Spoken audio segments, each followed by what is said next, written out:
Here it comes. 11.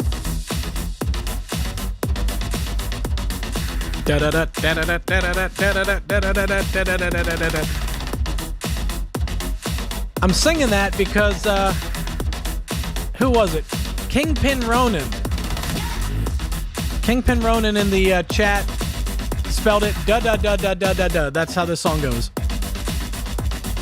Da-da-da-da-da-da-da-da-da-da. Hey guys, hey you guys. I can't remember what that's from. That's from something. Anyway, hi. Let me turn down the music. I've got my music. I got music a little loud today. How's everyone doing? We're back.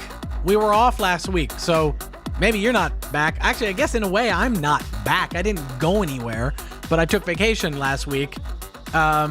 Just a little sort of week off. I had these grand plans when I set this week aside. I was going to go to Zion National Park and I was going to go hiking, and I was all excited about the places I would go, and seeing when you go to Zion at this time of year, you usually get just some early snows, but not too much to make it annoying, but it's pretty, and I was all excited.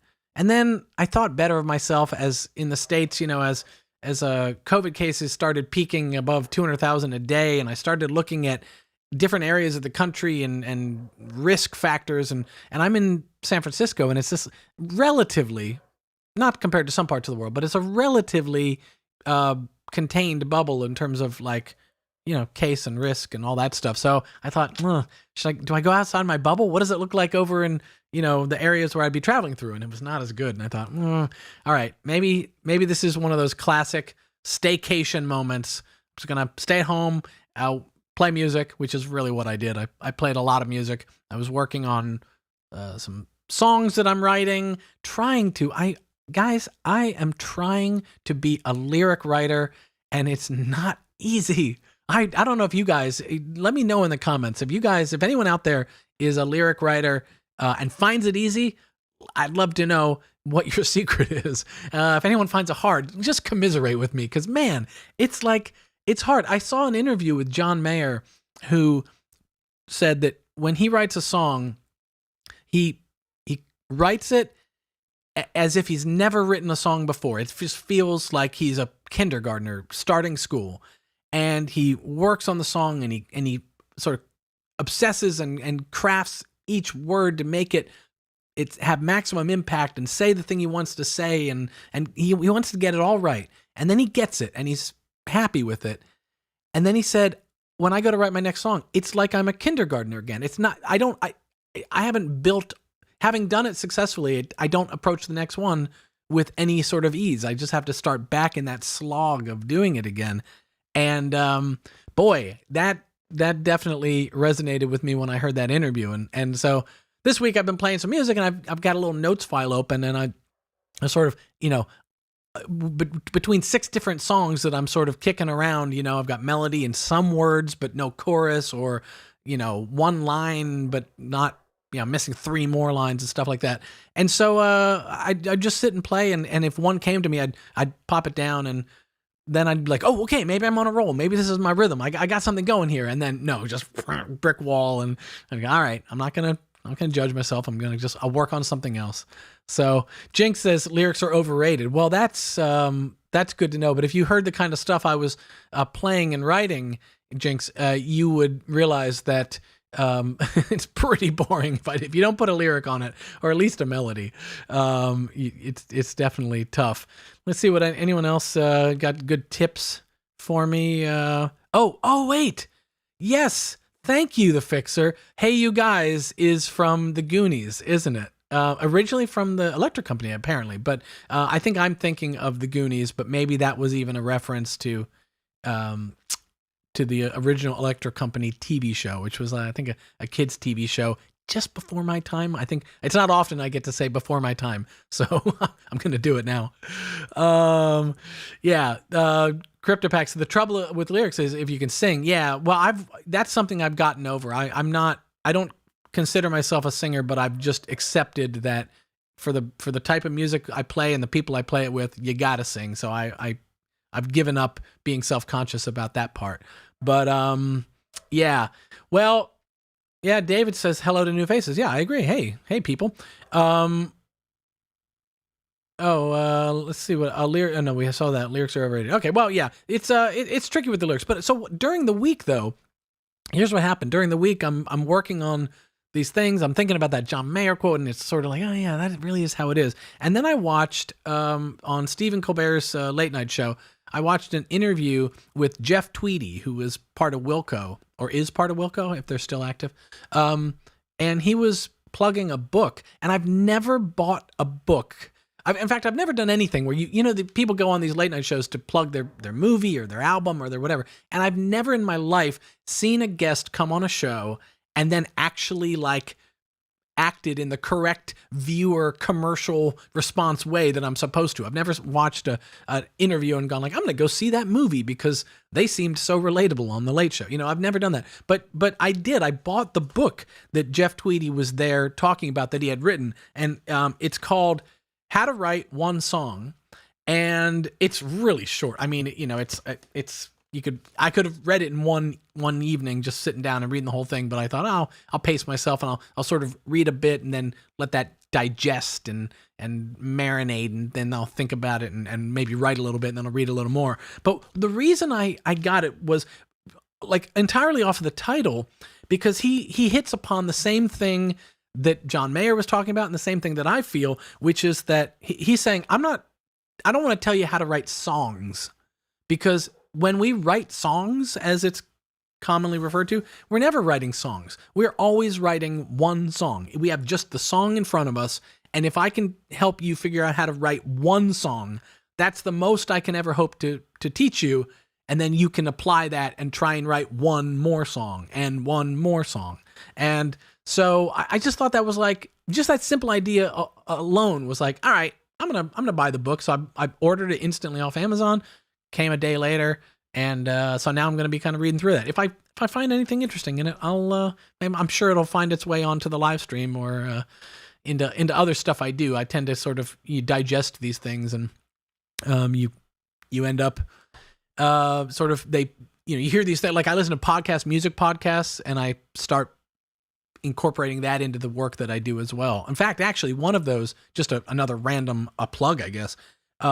I've been listening to the podcast with Rick Rubin called Broken Record, which I don't know if anyone else out there has been listening to any of these Broken Record episodes with Rick Rubin.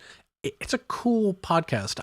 Rick has such a low key energy that sometimes I almost, maybe you've caught on, I don't have a low-key energy. I'm not like that Zen guy. I'm kind of spinning at a higher RPM most times.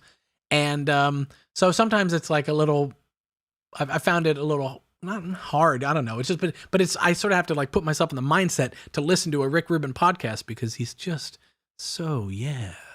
Someone will say something and he'll go, oh, uh-huh. And it's like, say something, Rick.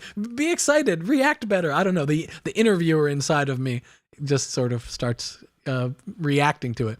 But he had an episode with T-Bone Burnett, who some of you may know by name alone. He's a big producer of many years. He's done a million movie soundtracks and some very kind of important sort of Americana records with like Gillian Welch and Dave Rawlings and Alison Krauss and Robert Plant did a duet album. He did Johnny Cash stuff, and I was listening to that podcast, and I had heard that T-Bone Burnett has these little phrases that he'll toss out. I'd seen an interview with Sarah Bareilles where she was talking about working in the studio with T-Bone Burnett, and she said that he'll say these little phrases and they'll just kind of open your mind.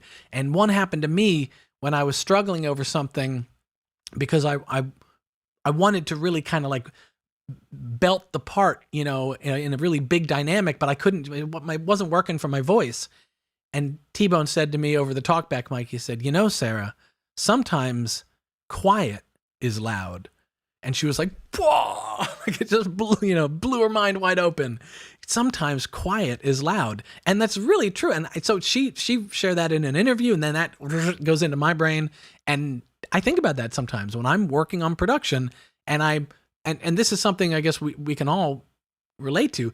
sometimes you're working on a production and you're trying to build a dynamic and make something higher energy and louder and hit harder. And all of a sudden there's times where I'll go, sometimes quiet is loud. And then I'll kind of look at it from a new angle and figure out how can I actually get this pared down to make it feel more intense, make it feel louder, I guess. I mean, it's not literally louder, but it's coming at you it's getting your attention. I mean, I guess loudness in a way is to get your attention. So if it gets your attention better than the loud thing, then quiet is loud. And so anyway, so T-Bone had another one of these phrases on this Rick Rubin podcast that just stuck into my brain now.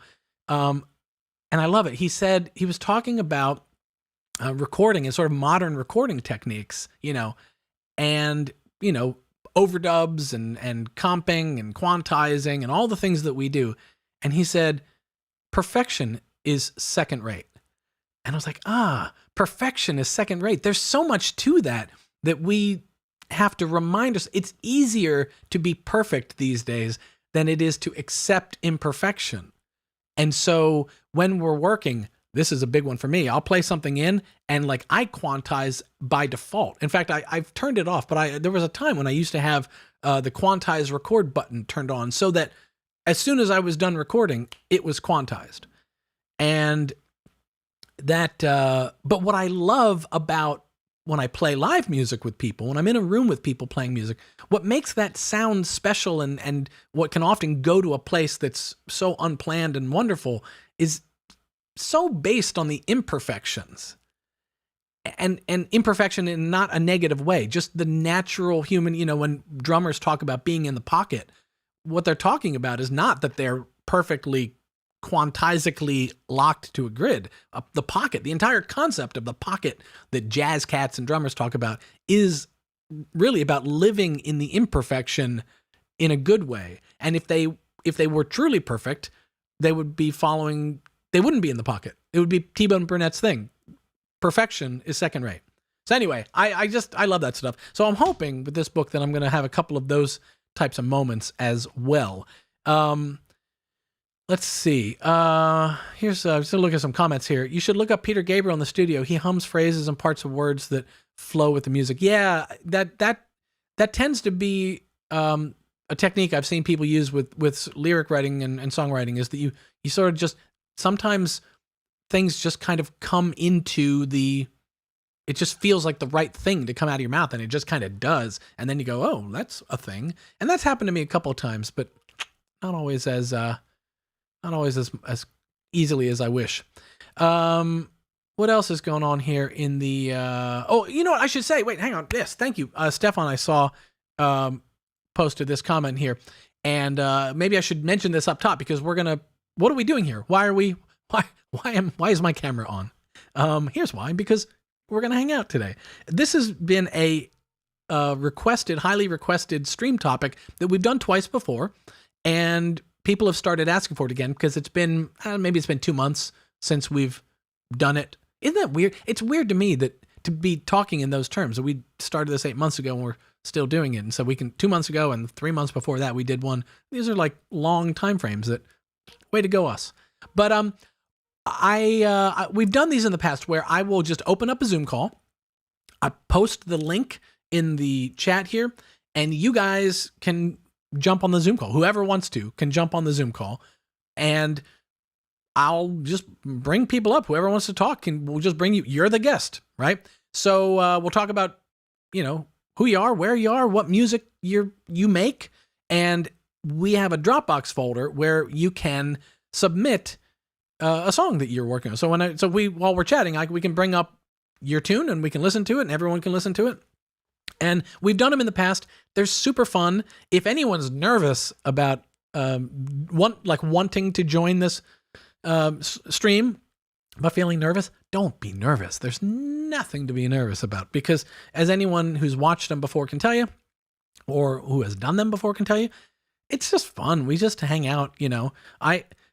I'm capable of just jabbering away for an hour on my own, but it's more fun to talk with you guys. And so, but you needn't worry. You needn't feel like you're going to be put on the spot or anything like that. We're just going to, it's easy. We're going to talk about what you do and what you love. So definitely jump on that Zoom call when I put the link on and drop the some music into the Dropbox. We have Stefan just put it into the Dropbox. I'm gonna drop that there. Now, I'm not expecting you to type that on screen. Just know that in the comment section, Stefan has been putting a Dropbox link. It's also in the YouTube description. So if you look at the YouTube description, I put the link there, and you guys can drop those into the folder, which I'm seeing we already have 15 items into the folder. So cool.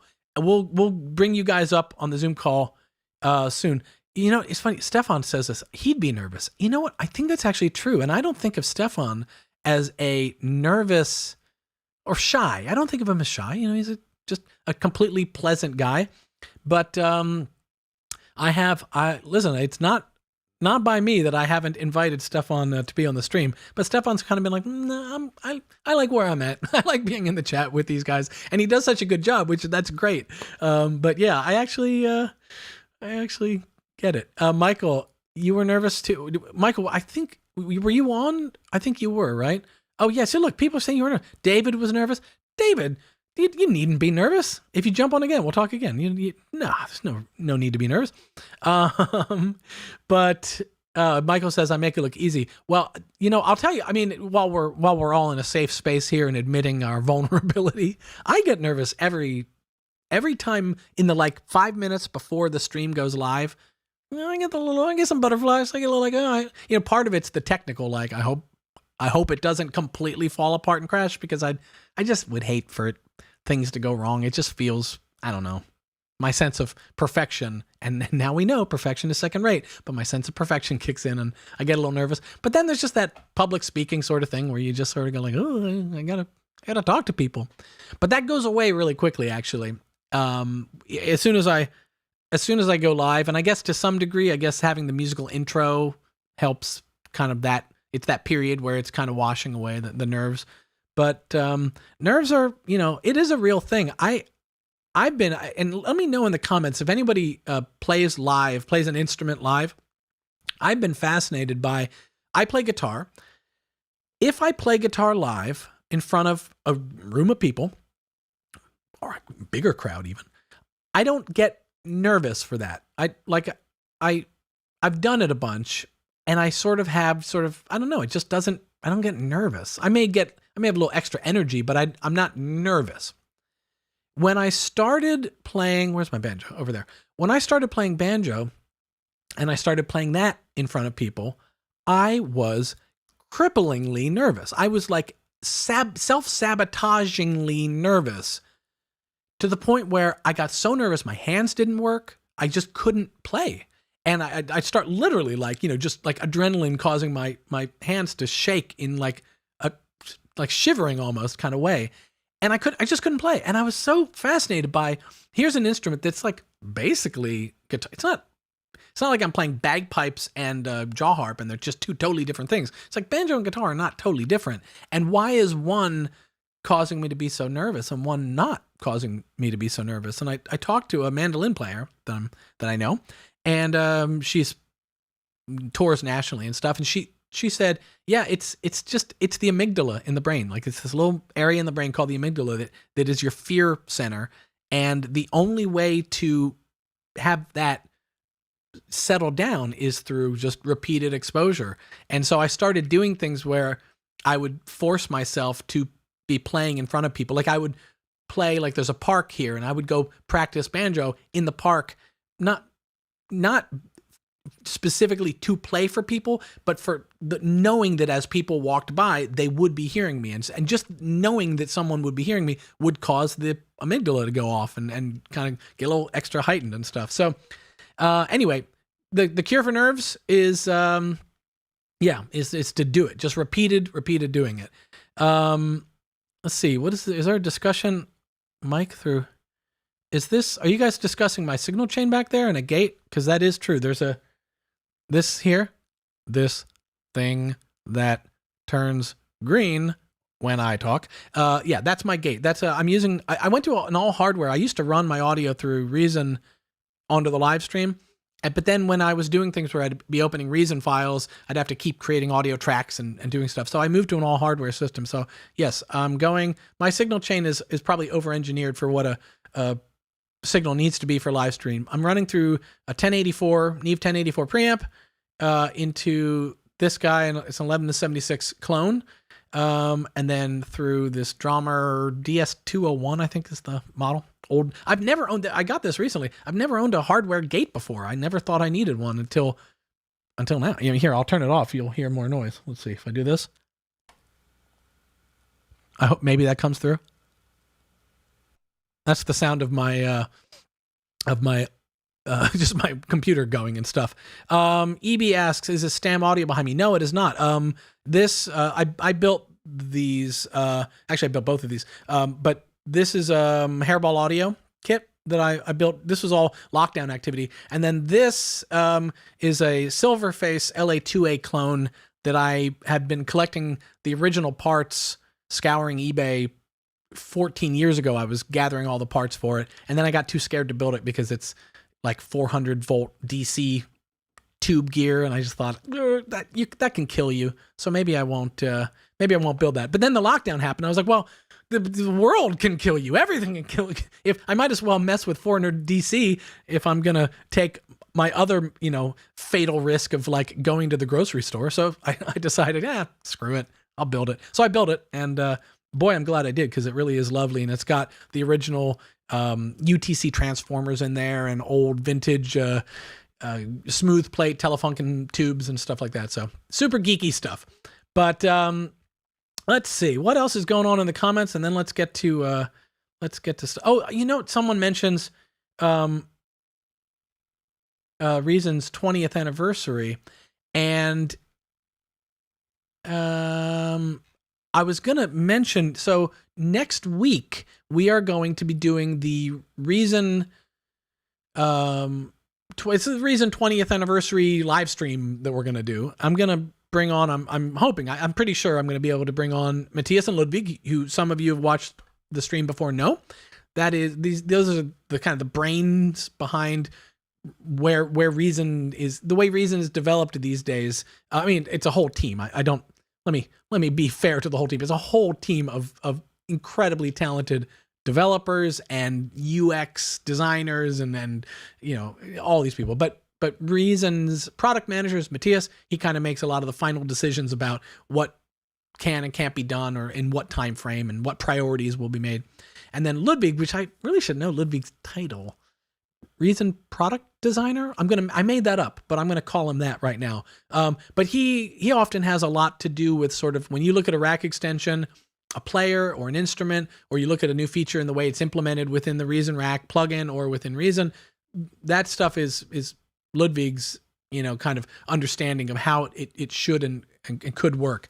And Ludwig's been around since, we'll talk about it next week. He's been around forever. He goes back to the pre-Reason days of Recycle and Rebirth, and he was on the ground for the early Reason development. So we're going to get those guys on the stream, and we are going to be, if you didn't catch it yet, hopefully you did, we've been doing this thing called the Reason 1.0 Song Challenge, where people have been sending us songs that they're making using just Reason 1.0 devices. And there's cool stuff. There's a whole folder now. I've been kind of poking around and listening to the submissions as they come in, and they are super, super cool. Oh, look at this. Myron says, I remember when Matthias's name was way down on the develop. I know Matthias rose the ladder, man. Matthias was never a developer, but he was an in-store product specialist. I think that's what he first was hired as. So he would go to stores in Europe and do product demos. And people quickly realized Matthias is a pretty clever guy. And then he sort of just started, rising and getting promoted. And he is a clever guy. So he's put that guy in charge of things. He makes good decisions. So yes, Matthias has been around. Matthias actually tells a story sometimes where he was a beta tester for Reason. I'm going to say Reason 5. And for whatever reason, he was some special enough beta tester that they sent a courier, like a bike messenger, to his apartment to drop off an early beta build on a CD-ROM or DVD-ROM of Reason 5. And he says that like he felt so cool when like he had a bike messenger coming to him with this software that he used. The company was sending him like this early thing. Like it was a very James Bond kind of like handoff feeling. So, yeah. But Lilith Unfair, best challenge ever. Are you referring to the Reason 1.0 challenge? That's cool. I hope people have been having fun with it. It's been fun to see those. That's what I was saying. It's been fun to see those come in. And so I was going to, before I throw the Zoom call up, and I'm going to put that up soon, I thought I would, there's two things I wanted to show you. Let me see if I can find them. One was that Yuhani, who's maybe in the chat, Yuhani works with Reason Studios, and he's often a viewer of the live stream. He sent me a file today that his brother sent him, which was like his brother made a song in Reason 1.0, and he found the original file and opened it, and it still opens in Reason 11, which is like, you know, I don't know, that like kudos to the Reason team for creating a format, designing a format, a song file format in 2000, whereby you can still open those in 2020, 11, you know, integer updates later, it still works. That is cool. Oh, Yuhani's here. There's Yuhani. So anyway, so he sent me his brother's first Reason song file. I just thought I'd play a little bit of this because it sounds so Reason 1.0. It's great.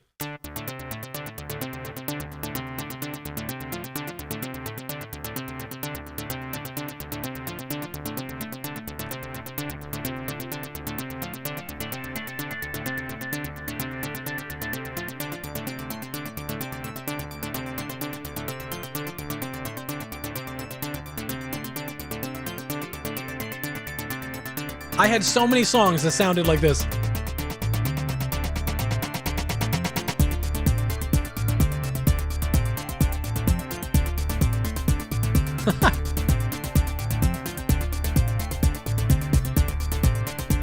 Yeah, I mean, like, I love that stuff. You know, people talk about, I mean, this is true of every DAW, that people talk about the Reason sound or, you know, the FL Studio sound. Like, people just talk about DAWs as if they have a sound. A lot of it is hocus pocus. You know, people talk about, oh, well, the aliasing in the Logic sound engine is oversampled, and so it's better. Like, people just sort of throw out these buzzwords that when you actually are deeper into the development world, you realize there's a lot of myths going on there. But when it comes to the Reason sound and the concept of the Reason sound, I think some of that is carryover from these days, because that does sound like Reason 1.0.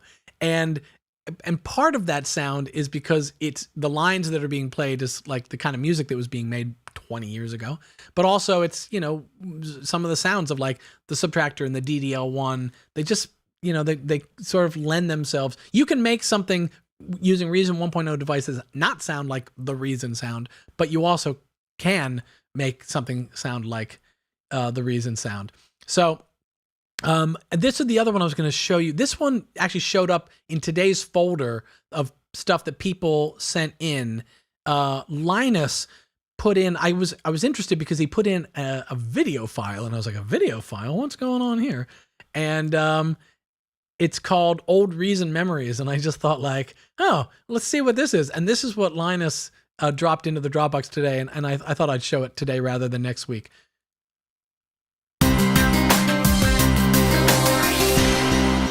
Now, like, before I keep playing, you realize what we're looking at here. Linus is running Reason 1.0. Like, I'm pretty sure, without going to the about, I'm pretty sure this is literally Reason 1.0. That's the Reason 1 sequencer down at the bottom, and it's all a vertical rack. There's no mixed channels. Like, that is commitment, Linus. You actually not only opened it in Reason 1.0, but you screen capped it for us, and that is why I'm showing you on the stream today, because this is cool. I'm going to keep playing it.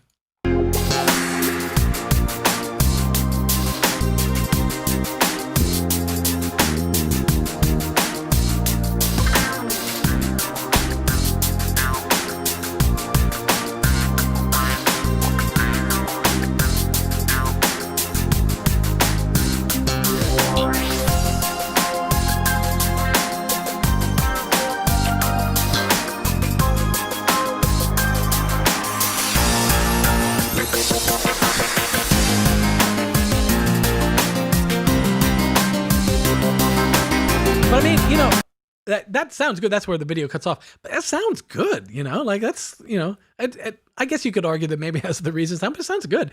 But there's little things I love in this video, too, that is, like, worth just kind of dwelling on here in this sort of nostalgia. I really should have showed this next week, but whatever. It made me laugh today, so it's going on today.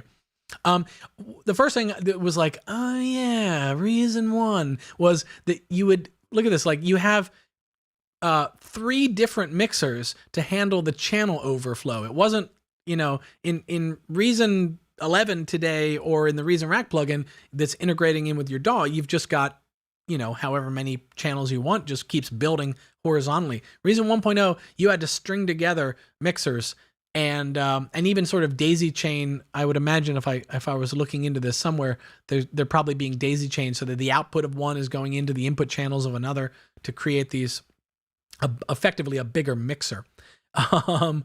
Joe, lyrics, I know, we got to get lyrics on this. So I just love that. That was like, oh yeah, that's how we used to do it. And then the other thing, if I move backwards here was this. In the days before Dr. Octarex, you've got what, 1, 2, 3, 4, 5, 6, and then you've got another probably 6 or 7 here. Yeah, 7. So these nowadays would be just a single Dr. Octarex with multiple slots. But in this case, we've got, you know, 1 loop per device just stacked on top of each other. And then you close the triangle down because you don't need to see them. And I know there's guys like Adam Dorn, Motion Worker, who used to make a lot of stuff in Reason, was like, you'd look at his Reason files and he was doing a lot of juggling, you know, sort of sample loop juggling. And so it was just like Rex. And so as soon as I saw that, I was like, oh yeah, whole bunch of I almost said Dr. Octarex, Dr. Rex loop players. So anyway, Linus, thanks for sending that in. That's funny. And that sets us up for the word about the Reason 1 song challenge. If you haven't sent in a song yet, do it. Stefan, maybe we won't confuse people with a link here. There's links out there. You can find the links. We've tweeted it. We've put it on our Instagram. There's a lot of places you can find the link, and you can Dropbox a Reason 1.0 song to us, and we're going to be looking at our favorite ones next week with Matthias and Ludwig. Should we get you guys onto this stream? I've been yammering away here, so let's do that. I think I sent Stefan the Zoom link, but just in case, I'm going to try and send. I'll put it in the chat, or Stefan, if you beat me to it, just put it in the chat. Although with 40-second latency, you probably won't see that. I'm going to drop this in, and you guys are free to just jump on this Zoom call, and I'll start seeing you pop up over there. Now, while you're doing that, I'm going to, hopefully I've got it set so that when you join, your mic will be muted by me. People, there's Linus right there. It's Linus. Oh, okay. I'm going to talk to Linus in a second here.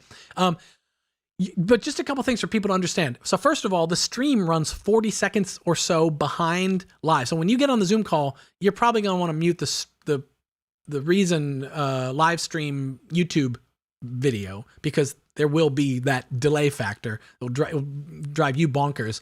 The other thing is the chat, though. In the past, people have had a tendency, once they get on the Zoom call, they start chatting in Zoom.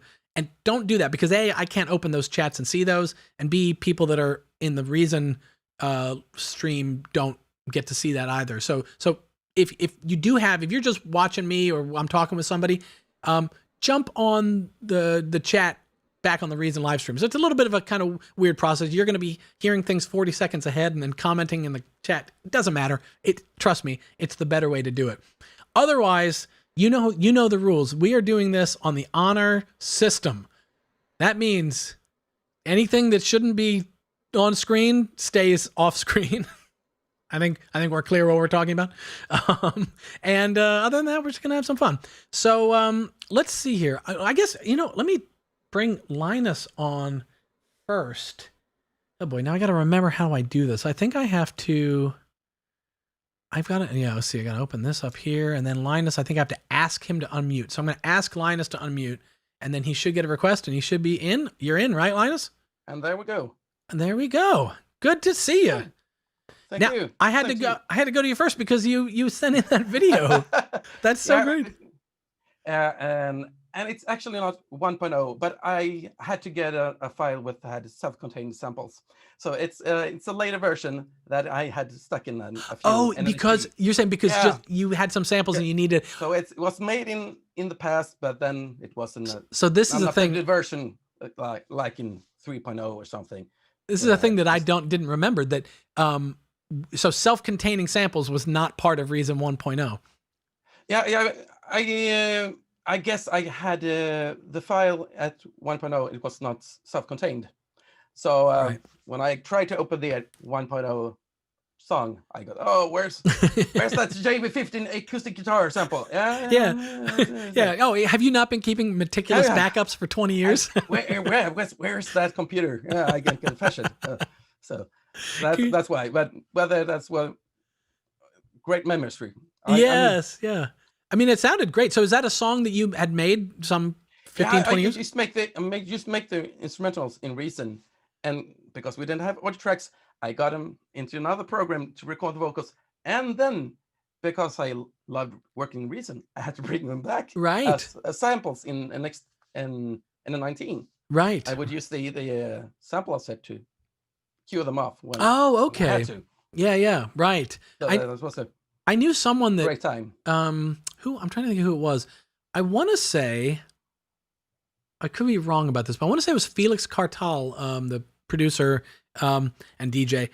When I interviewed him, I'm pretty sure he was at the time I interviewed him, I think Reason 5 might have been out, but he was finishing up an album that he had started in Reason 3, and he was not superstitious. I mean, maybe he's being safe. He was like, even though I was telling him like, it will be fine. Your 3 will open up fine in 5. He's like, I don't want to risk it. I've been working on this album for, a few years, and I'm just going to finish it in Reason 3. And, but one of the things that he was doing, I think it was him, he was doing with the vocals was he had like a lead vocal that he chopped up into one measure section. Like he put it in recycle and auto chopped it one measure at a time, and then put it back in via, the probably the NN19, NN19. I remember doing that too, having slices right before the vocal started, so you could get that pre-breath sound. Oh, so then you had to put the MIDI right before the bar, so you can get that on timing. So right. It was crazy back then, but it was awesome. Yeah. So now I'm while we're talking, I'm kind of peeping your background. Are you in Sweden right now? Yeah, I'm. Whereabouts in Sweden are you? I'm in Kalmar. It's southeast Sweden. Oh, I know Kalmar well. I used to go to a summer house every year in this is not an area I expect you to know, but Fågelsud, which was like this little area just about 30 kilometers north of Kalmar. So there was nothing going on, and so if you wanted a cup of coffee, you were going down to Kalmar to get it. Okay. But great. Yeah, Kalmar's beautiful part of Sweden, and you've got blinking lights. I think that's what I'm excited about back there. I'm on the other side of you. What is that? Oh, that's hideous. Is it? Yeah. It looks like it's an old Roland D2 groove box. Oh, the groove box. Oh yeah. You can put your finger on it and use it for modulation. So I use it to. Is it like an XY pad? Yeah. Yeah, cool. Well, yeah, it is. I'm a fan of blinking lights, I have to say, and I know Craig. He works at Reason Studios as well. Some people watching might have done emails with Craig because he works as part of our customer support department. But he is like a total fiend for blinking lights. So just if it blinks, he's using it, and he's surrounded by them, and it's really quite pretty and something. I have to say, I don't know how far back you go in your music making, but it's something that I do miss, is that I came just before the computerization era. So I started, calibrating analog tapes and working on modular digital 8-tracks and hardware mixers. And there was a thing about working in music in that way that you can't do these days, which is turn the lights off. Like I've got a giant, in front of me right now, I've got a giant light bulb shining at me. And so you can't turn the lights off. And I don't know, I mean, from what I'm seeing back there and with that, like maybe you have a little bit of that, the joy of making music in the dark is a special feeling. Mm-hmm. Don't you think? Well, sometimes it just happens because I'm so into, and then the sun went down. No. Oh, okay. Oh God, maybe I should go outside. That's Oh, right. it's cold. Oh, let's go back making some music. Oh, Right. it just happens. Yeah, absolutely. Well, that, and certainly in Sweden this time of year, that happens earlier and earlier in the day too, right? The sun going down on you. But yeah, there was just something about, there's a certain heightened sense of listening to music. It, like when you turn off the visual, like you literally turn off the ability to see, and all you have are just like, I mean, I've got, well, it's not, you can't see them, but like the glowing meters and the blinking lights, like that's the only illumination in the room. And it's just something, I don't know, it was always a really nice way to work. And sort of like if you wanted to listen to a final mix, just kill the lights, listen to a final mix in the dark, go, yeah, that's it. I don't know. I don't get to do it anymore because we've got I'm like waiting for the promise of OLED screens where they have pure black, and once they do that, I'll start tweeting at Reason Studios going, we need like ultimate dark mode. So yeah. Even blacker. We got some comments here. Beltram says, lights that don't blink make me think nothing is happening at all. Yeah, right? Yeah, there's something you kind of need. I don't know. I feel like we all need it. Anyway. Well, I'm going to jump over to some other people, but I as soon as I saw you jump on, I was like, oh, we got to talk about your Sure. file. That was fantastic. It's a pleasure to join you. I just must say, I just realized I'm getting 40 and I've been using Reason half my life. That's incredible. And I'm still happy to be a Reason user. Oh, that's fantastic. Well, have you had your birthday yet, or? No, it's about to come. Okay, it's not next week, is it? I'm not going to say. Oh, okay. I thought maybe if it was on Tuesday, you'd be having your birthday on the Reason birthday on the. Oh no. Okay, I see. Well, congratulations on that. That's a milestone. Are you doing a big? I guess Swedes tend to do big 40-year parties, but maybe this is not the year to be doing those. 42 is the magic number, right? So let's wait another 2 years. Oh, okay. Is that that's the Hitchhiker's Guide? Hitchhiker's Guide to Galaxy number, yeah. That is a smart way to do that. It's funny actually you say that. I was so I made this video when I announced the Reason 1 Song Challenge, and I had like this stuff, and I had a dumb hat that I put on for the video, and I went to the party store to buy. I wanted to find things that said 20th birthday or 20th, and I couldn't find any because in the States the drinking age is 21. And so nobody gives a shit about your 20th birthday. It's everything there was like 21st birthday, 21st. I was like, God damn. And you can find 16 and 13 is when bar mitzvahs and bat mitzvahs are happening. And then obviously 50 years, 60 years, 70, they do them for all those. But 20, nobody cares about. So I couldn't find anything that said happy 20th birthday. So anyway, well, hey, happy birthday to you, because I probably won't talk to you then, obviously, before you have it, but happy birthday. Yeah. And I'm going to jump over to some other people here, but good seeing you. Good seeing you. All right, see ya. Now, let's see here. Linus, thank you for muting. That was very clever of you, Linus. I'm going to attempt to, there's got to be, hang on a second. Bear with me, guys. I'm trying to remember. You'd think I would remember. There we go. Here's everybody. And now wait, if I hide myself, hide self view. Okay, there we go. Now we got some people. Let's see. CGI Joe, how you doing? You want to jump on? Let me. I'll send you a request to unmute here. Hang on a second. Somewhere in here, there's a thing. No, I have to hit manage participants. One of these days, I'm going to get really good at the mechanics of this stuff. Oh, it looks like you're on. Are you unmuted? Am I? Oh, you are. Oh, okay, you can just. Maybe that's a good way to do it. You can just do it on your end. Okay, cool. Perfect. So, how you doing? I'm doing great. Like, I have been a Reason user since I was 11 years old. Oh, get out of here. I'm 32 now, so it must have been 12 or 13 because I started on Reason 3. Okay. Way back when. It was the first DAW I ever worked with, and I've been a huge Reason evangelist ever since then. So I've been watching your videos since you started making Reason videos, and it's just it's really awesome to kind of be here, be a part, feel like I'm even closer to the community. That's what that's the thing. The first time I did one of these streams, I was like, I'll open up a Zoom call and just whatever, let's see what happens. And that was my takeaway, was that I mean, I interact with Reason users all the time, but actually getting to interact with you guys directly like this it was like super fun. The first one we did. And then it was like, oh, let's just do them again, you know, because why not? It's, you know, it's definitely a fun way to connect. Can I ask where you're coming to us from? Yeah, I'm here in Athens, Georgia. Oh, really? If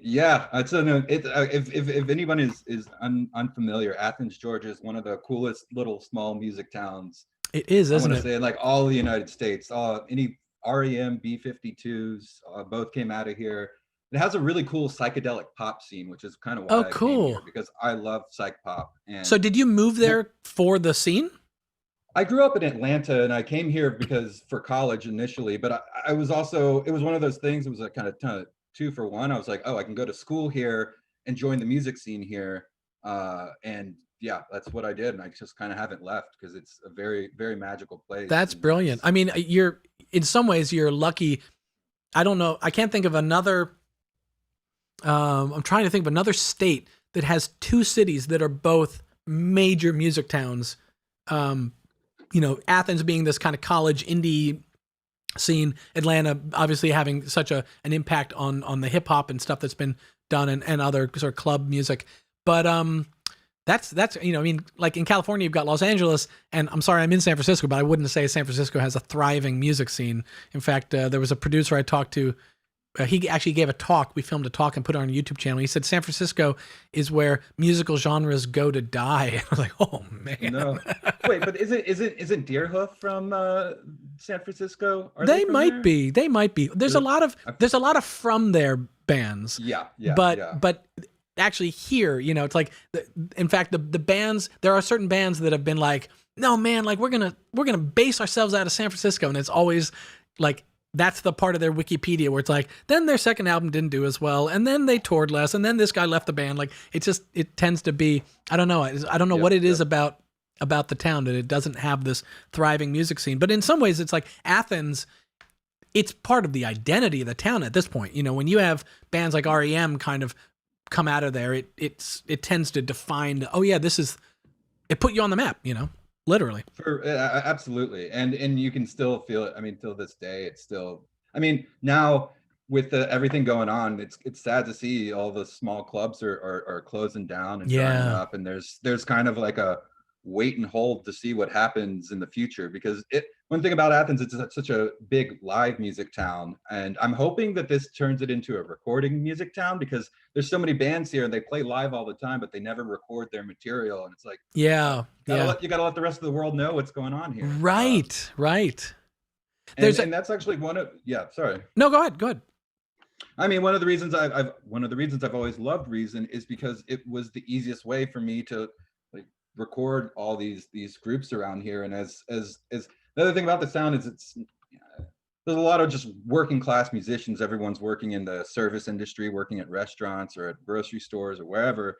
And Reason was the way for me to get like the most mileage out of an investment of gear, period. Like as soon as I bought my first official, I think Reason, I remember when I finally upgraded to Reason 8, and because I was still using 3 for many years, using that with Logic, rewired it to Logic, and then at round 8 is when I finally like bit the bullet and bought it with since it could do live audio. And I mean, the funny thing is how much I know about actual hardware and studio gear now from just learning Reason. Stuff I've never even seen or touched in real life. You can show it to me and I know my way around it. I love that stuff. That's so wild to me, because I was sort of the classic, I guess, target for Reason, which was I was learning, you know, I started young, but I was getting into engineering in my early teens in the 90s. And so I was, you know, first of all, I was dreaming that one day I might own one piece of hardware that, you know, like a sampler that cost, you know, $3,000, and hopefully I could get that, or I could get a drum machine, or I could, you know, and I had some. I was starting to get, you know, my one reverb unit that I could use, but I was learning these things and apprenticing at studios just to, like, you know, I'll wrap the cables after session if you just let me ask you a few questions about, you know, the gear afterwards. And you know, and so when Reason came out, I had known enough by that point that it clicked for me, where it was like, oh, I know that stuff. Now I know how Reason works. But I love you guys, the second generation guys that are coming from the opposite direction, where it's like you learned it in Reason, and now if you encounter a synth in the real world that uses envelopes and filters or a compressor, like you just, it will just click. You'll go like, oh yeah, okay, threshold, attack, release, got it, which is cool. It's really amazing. Yeah, no, it's the coolest. And I keep trying to sell that to all my musician friends who use all these other, or if they do, they're still on like GarageBand. I'm like, okay, GarageBand's cool. It does a lot of really awesome stuff, but I'm like, you'd fall in love with this program if they do it. But, everyone's got their own learning curve and what they want to invest their time in. So I still evangelize Reason. Like, no, like there's only one other piece of software I love as much as Reason, and I'm also an animator, and so part of what I do Reason for is soundtracking animation, and the other thing I love is this one animation software that's great as well. But like between those two, it's like, I'm curious, what is that? What software is that you?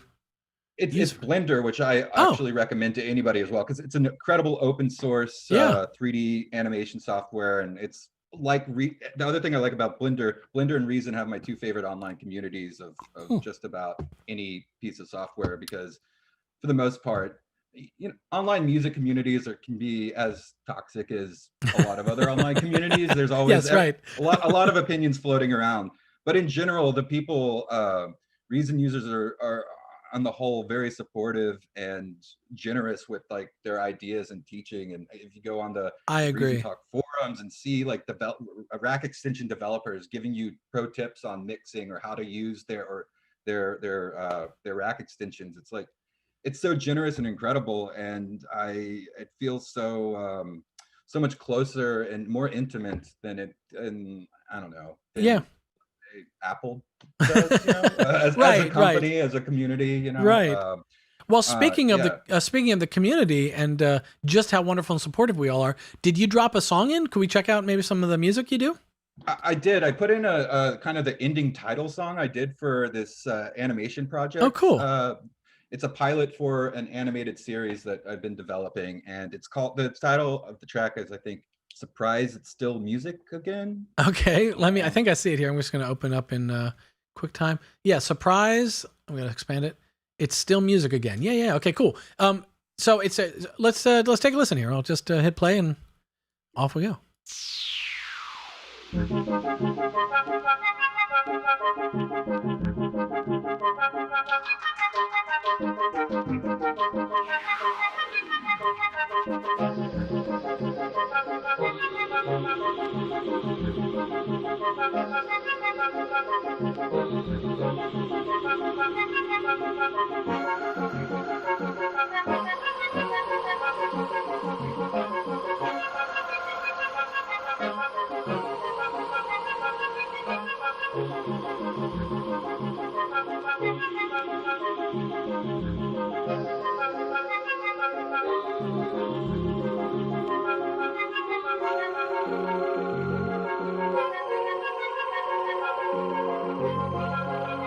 It's really nice that lower harmony stuff you're doing in there is really nice.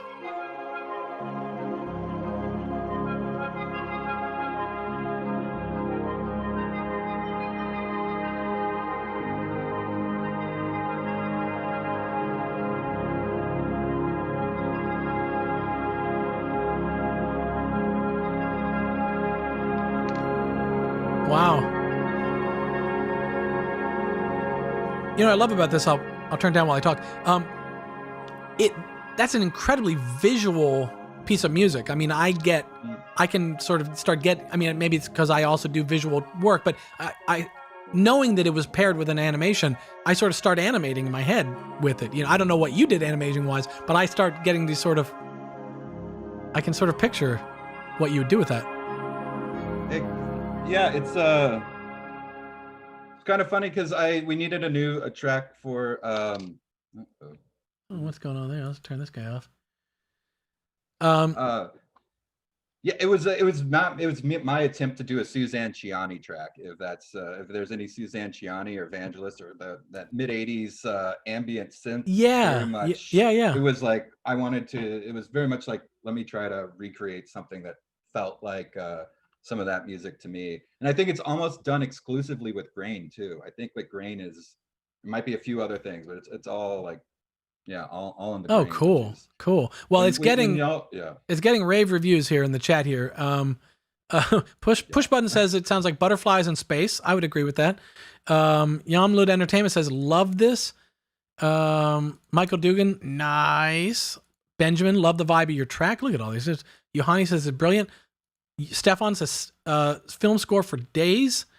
I agree. Yeah, it's really, really, really cool. That's really nice. And I always love stuff like that where, you know, I love everything you guys all do. Well, whoever's on here waiting for me to chat with them, I love everything you guys do. But I'm always sort of, my interest is extra little piqued by things where it's like there isn't even, it's not drums. It's not like just a beat or a pop song, or it's a sort of musical moment unto itself that isn't necessarily like, oh, I'm making a Timbaland type track or something. You know, it's not to knock that stuff too, because that stuff's great. But it's I don't know, it's stuff like that where you're like, oh, this is a whole different, like, I don't know, maybe there's a name for that genre, but it just sounds like music. You know? Yeah. So yeah, surprise. It's still music is the again or whatever. Yeah. I think that's the title of the track. Yeah, it's actually really cool I've never played this to anybody because everyone's only ever maybe seen it in the episode in context. So it's really cool to share it with everyone. Oh, cool. Get feedback on just that, because most of the time people are noticing a bunch of other things. Is there a YouTube video that has the visual part that you could drop in the chat or something? Yeah, I'll link y'all to. I'll put the link to the episode because it's the title. It's like the ending credits song that kind of plays right before the end of the what am I trying to say? Right before the credits roll. It's like that period. But I'm gonna post it right now. Cool. So that, cool. Everybody can. Post it. While you're posting, I'll just make a comment. Someone in the Zoom call, and I haven't caught the name, but they've done it twice now, is trying to share their screen. Don't do that, because I can't imagine that whatever you are trying to share something, I don't know, there's risk involved there. If you keep sharing your screen, I'm gonna have to like figure out how to boot you from the Zoom call, but I don't want to do that. So be cool. But okay, well, listen, Joe, I got some other people I want to get to and make sure we're not ignoring the other people patiently waiting. So I'm going to jump off, but it's been great talking to you. And likewise, thank you so much. I hope to see you on another one of these Zoom calls and just in the chat. So now I've got the name CGI Joe. Is that your YouTube username as well? I'm there on YouTube. I'm also on the Reason Talk forums there. So I'm Beautiful. CGI Joe wherever. Perfect. There's yeah. Your name. I now have a face to a name, so I'll recognize it and see and stuff. Excellent chatting with you, man. Likewise. Thank you. Cool. Let's go back to gallery. All right, guys. Now, is it Javid? Is that, are you down to chat? Yeah, cool. Sure. I'm gonna unmute you, and I'm going How's to. It going? It's going good. Let me see. There we go. Drop that in there. Yeah, good to see you. I caught you while we were playing Joe's track. You caught my attention because you did the thing I do when I'm intently listening to something. I suddenly was like, I have to like look down at no point in particular, just like I sort of just, it's like the brain just goes like powers down so that the ears can listen better, you know? Yeah. It was transporting for sure. Yeah, it was, wasn't it?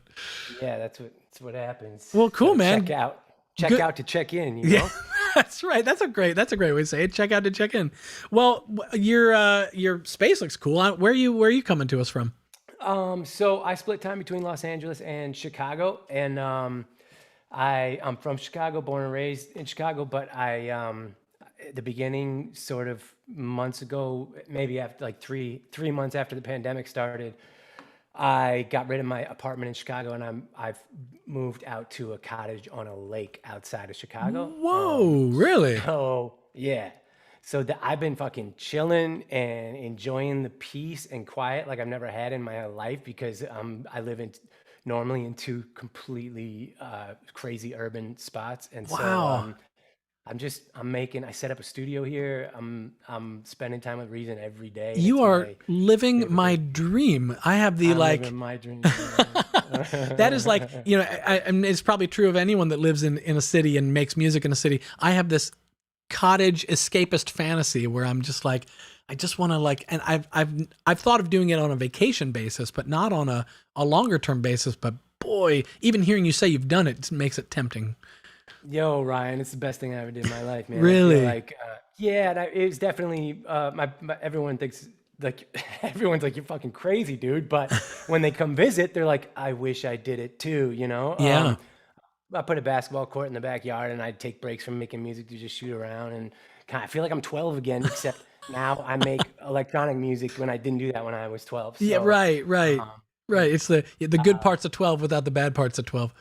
yeah. Oh my God. Yeah. That's amazing. So I'm feeling grateful, very grateful. I'll tell you the thing that no one could have explained to me when I was like 17 and 18 and making music. When I was a kind of a late teenager, my parents were incredibly supportive of my music and engineering interest. And so they basically let me and helped me convert what would have been their garage into a studio. And actually my bedroom was adjacent to the garage. And so we cut a big hole and put in some double pane glass and had a control room in what used to be my bedroom and then the live room in what used to be the garage. And I loved it. It's not that I took it for granted back then, but what I didn't know I should have been taking for granted until I moved into apartments was the ability to be loud without any concern for neighbors. Oh man. And that's the thing I crave. Like if I'm ever in a place that's like a cottage or even someone's like, you know, my brother now lives about 50 miles south of me and he's got his own house. He's a composer, game music composer, and he'll play me something that he's working on. And he's like, yeah, this is the thing I'm working on. And he'll play it and it'll just be like coming out full volume in the speakers. Yeah. And dude, I'm like, shit. oh man, I can't do that without, even if I did it, I would still be the part of me that wouldn't be able to enjoy it because I'd be like, yeah, like I'm self-conscious. Yeah, dude. That's why I think I was in LA before I actually made this. I pulled the strings for this plan prior to coming back from Los Angeles. While I was in LA, I'm in a tiny 300 square foot studio in a building with 100 other units, and the walls are paper thin. Like you can hear setting a cup of coffee down on the table. You can hear that through the walls. So, right.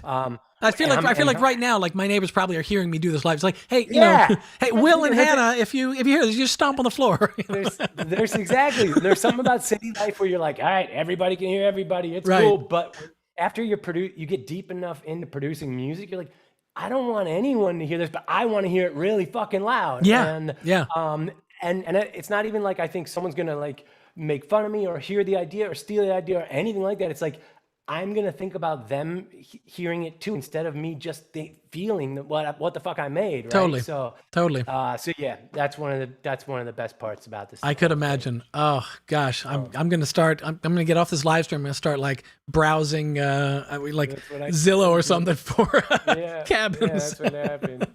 That's amazing. How far from Chicago are you? It's a couple hours or 2 hours. 2 hours by train. It's only a little over an hour by car. Brilliant. But I hate cars, so I needed somewhere I could take the train if I needed to get around. It's a clever way to do it. That's cool. Yeah, That's cool. yeah. But do you still have a place in LA then that you kind of pop back and forth between? Yeah, I got the studio. I haven't been popping back and forth because of the pandemic, but normally I would be going more. But cool. Given the new situation, I'm kind of cool to kick it here for the year. And yeah. Well, what kind of music stuff are you working on? It sounds like you must be doing stuff significant. So I've been my whole life has been hip hop. My whole life, even my living has been hip hop. Even I've been acting and writing and directing and making. And I have a company called Q Brothers where we've been rewriting Shakespeare plays into hip hop musicals and traveling the world for 20 years. But that's not at all what I'm fucking doing. As Javed Music Party, it's like it's like a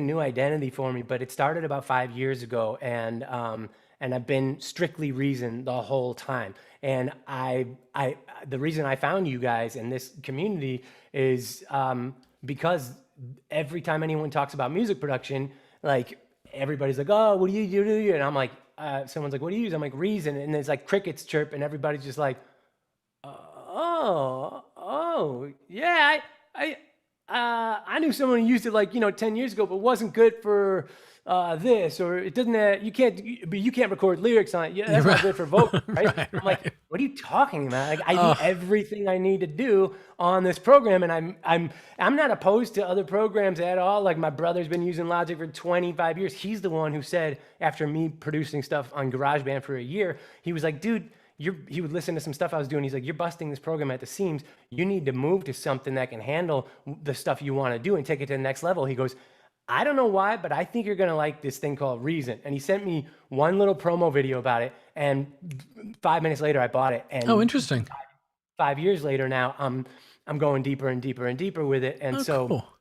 part of what I've been doing lately is, because I'm in this peaceful spot on a lake in the woods and fucking there's nature and shit around. I'm like, I just see like a bug, like I'll just see something and I take like video of it. And like, I've been putting stuff on my Instagram for Java Music Party when I was in LA was just like underground dance party footage, like rave after rave after rave. Like, I love this shit. But what I've been doing, going to these raves by myself, because all my friends are like hip hop heads or have kids and don't really go out to do anything. And I've been going to these raves and I'm like, I'm learning how to DJ and I'm learning how to produce by dancing, because because I know something's fucking hot when I make it if I can't do anything but get up around, move around to it. And if it doesn't inspire me to do that, I'm like, all right, I gotta dig deeper. So that's like become my standard for the music I make. I'm like, does it make me literally move?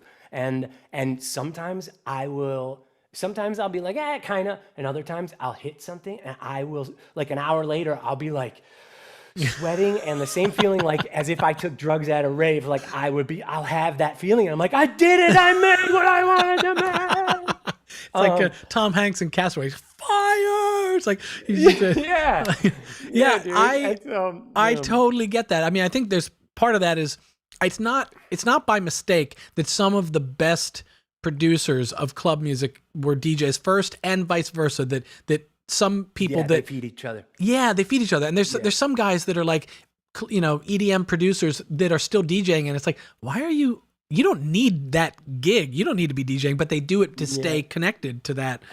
What works and what doesn't. I started DJing this past year, and I've started doing it on Twitch and with my brother, and I've been like, I found that not only do I love pulling the strings of a dance floor, but I started producing better music, because as a DJ, I was like digging for the hottest, coolest, fucking danciest shit that no one's heard. And then I was like, holy shit, I gotta make something like that. And so the fire catches fire. And then there's also what I was gonna say is, go ahead. No, go ahead. No, so I started, since there's no raves going on and since I'm not in LA and the pandemic is not allowing for most parties to happen, I ended up like taking, I would see this like spider or this snake or like this bug around my crib here, and I would just start taking some really, really close video of it, and then it would inspire some lyrics. Speaking of how you get inspired by lyrics, and I've also been paring down. Like, I got a couple albums that are filled with lyrics, and I've lately just been like, I just want music. I fucking hate lyrics. And then I'm like, well, sometimes it needs that extra layer to go somewhere. Yeah. But I've been taking it from nature. So like this track that I sent you, I saw this bug, this yellow bug. It has a yellow jacket and it's got black spots on it, and it's like, I don't know if you can see this. Oh yeah, whoa. Bug, right? And so it's like, I don't know if you can see it or not, but it doesn't. I see it a little bit. On my Instagram, I put like a 30-second clip of like this. So I've been taking these videos, and then I'm like, I get inspired, and then I create. I go in and sit down, open Reason, pull up everything, and start making an electro track, and then either I speak to the bug or as the bug or about the bug or the snake or the fucking whatever, and then that becomes the content for the song. But I'm trying to keep it loose so that it's not literal. It's not like it's not, you know, I don't know what the fuck I'm doing, but I'm taking what's around me and as inspiration for electro. That is the perfect setup to take and listen to it. So let me see if I can find it in here. Is it what is it called? It's called Yellow Jacket, Black Spots. Oh, here it is. I got it. Yep. Cool. Let's check this out here. This is I can't intro this any better than you just did. So here it is. Yellow Jacket, Black Spots. Here it is.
Sam Hine in the comments says, I like the slow build. I mean, that's a classic discipline to learn for club music, is to like, don't throw it all at you right away, right?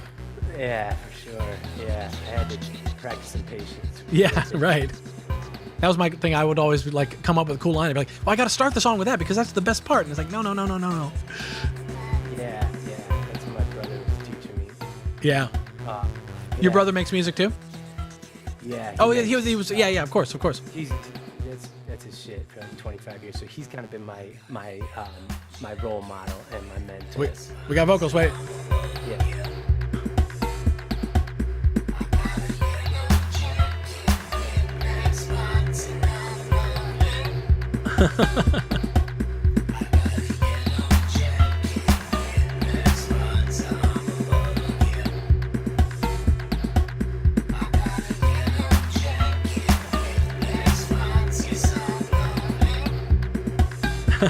There's a comment. Esoteric Sound says the difference between music for radio and music for the club. Music for radio needs to grab the listener in the first 10 to 20 seconds. What he doesn't say is that like music for club can grab the listener in 10 to 20 minutes and it still could be a great track, right? But this is great. You know what this reminds me of? Actually, I was mentioning at the top that I'd gotten this book from Jeff Tweedy, and his appearance. One of the things when he was on this talk show, he was talking about writing just what's around you. So he wrote a song based on one of the late night monologues that Stephen Colbert had done, and then he was on the show. He's like, yeah, this is what I end up writing. And they played the original clip of the monologue, and then they played a song, and it's like you can hear the pieces that he took from the text and turned into a song. Yeah. There's something so great about just I'm out of my cabin, I got a yellow bug. That is what we're going with.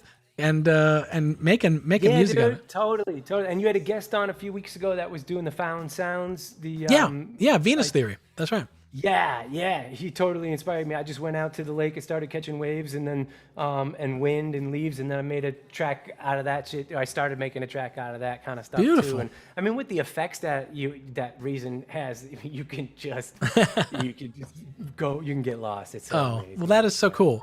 I love what you're doing here, and I just wanted to say thanks for for doing it and for inviting us all in. It's very fucking cool. Oh man, well, it's I wholeheartedly concur. I mean, I consider myself a member of the Reason community. I was a Reason user before I worked with Reason Studios, and so I still very much feel like I've got a foot in the user community as much as I do kind of in the whatever else you want, the corporate structure, if I can be that Sure, yeah. lame about it. But so yeah, no, I agree. I love talking with you guys. And on that note, I should jump over maybe to get some other guys here on the stream. So it's been great talking to you.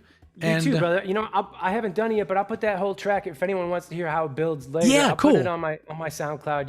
You can check it out. Oh, there, perfect, whatever. perfect. And what's you want to throw out your SoundCloud? Is it Java Music Party? Java Music Party. Okay, cool. Java Music Party. Perfect.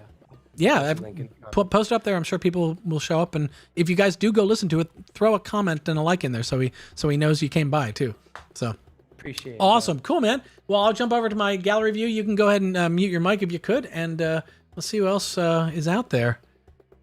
I gotta say, Carl. I'm slightly intrigued by. It's probably a virtual background. You probably roped me in with a virtual background, but you want to come on and chit chat here for a second? Sure. Excellent. Sure. How are you doing, Ryan? I'm doing really well. How are you doing?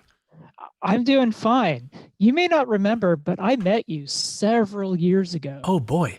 Let me think here. Pef introduced us. Who did Pef introduce us? Pef. Oh, It was at a Reason event over at Robot Speak. And I think coming it was back to me. probably Reason 6 or 7. that sounds Jerry right. Basserman and Yep. James Bernard were both product repping for you. Yeah. Jerry was giving a demonstration of the latest version of Reason at Robot Speak. There you go. That must have been 2012 or something like that. 2013, Yeah. maybe. Yeah. Yeah. I mentioned to you that I'm a technical writer, and you asked if I knew French. Oh, boy. Because you, at the time, you were looking to translate Reason's manual. Oh, into I French. see. Did you know French? Yeah. No. Oh, I okay. still don't know French. I guess that's where the story ends. Right. That's where the story ends. Yeah.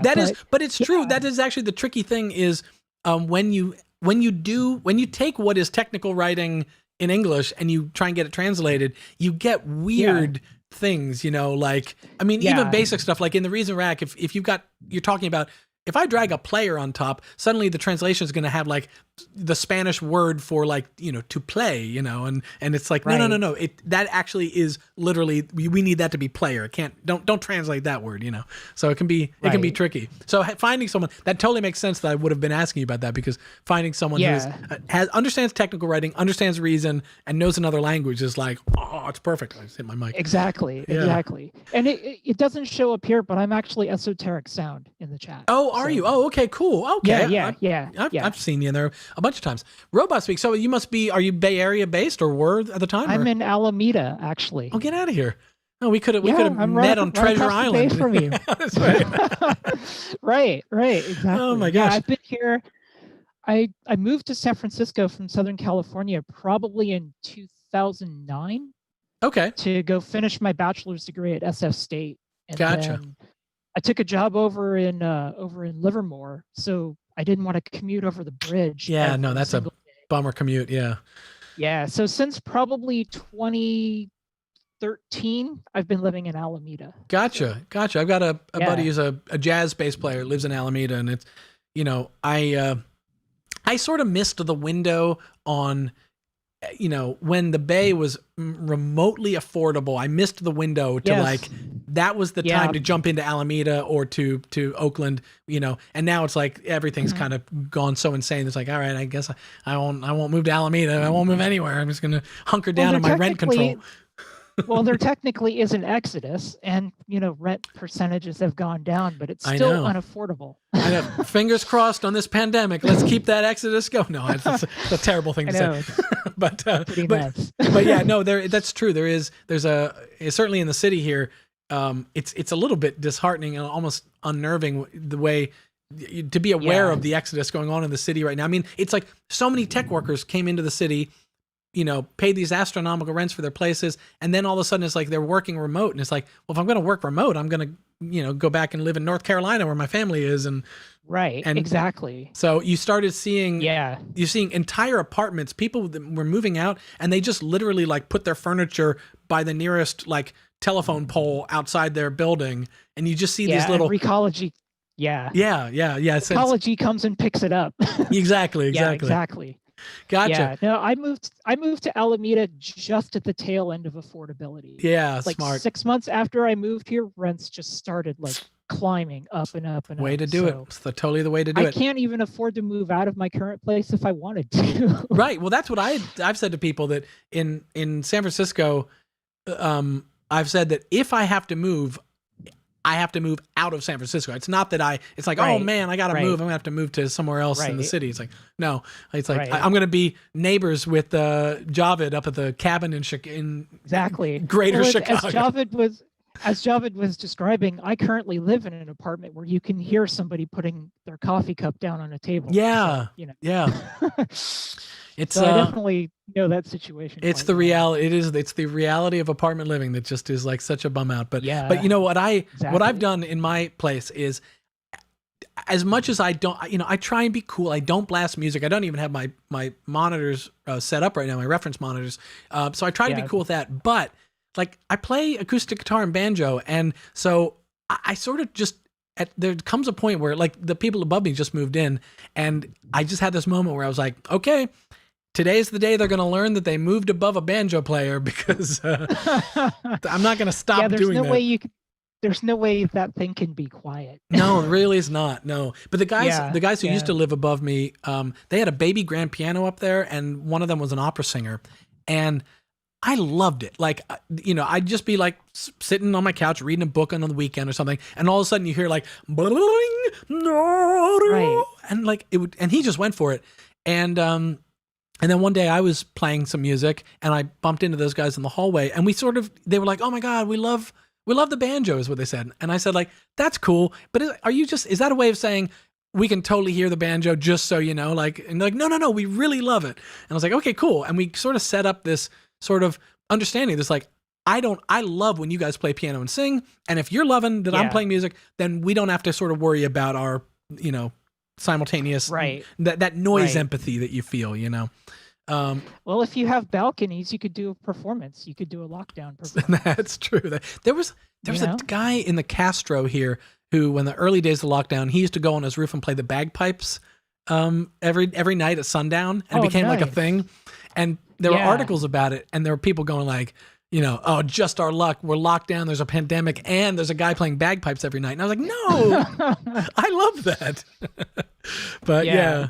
Well, Anyway, so you were asking about the background here. oh yeah.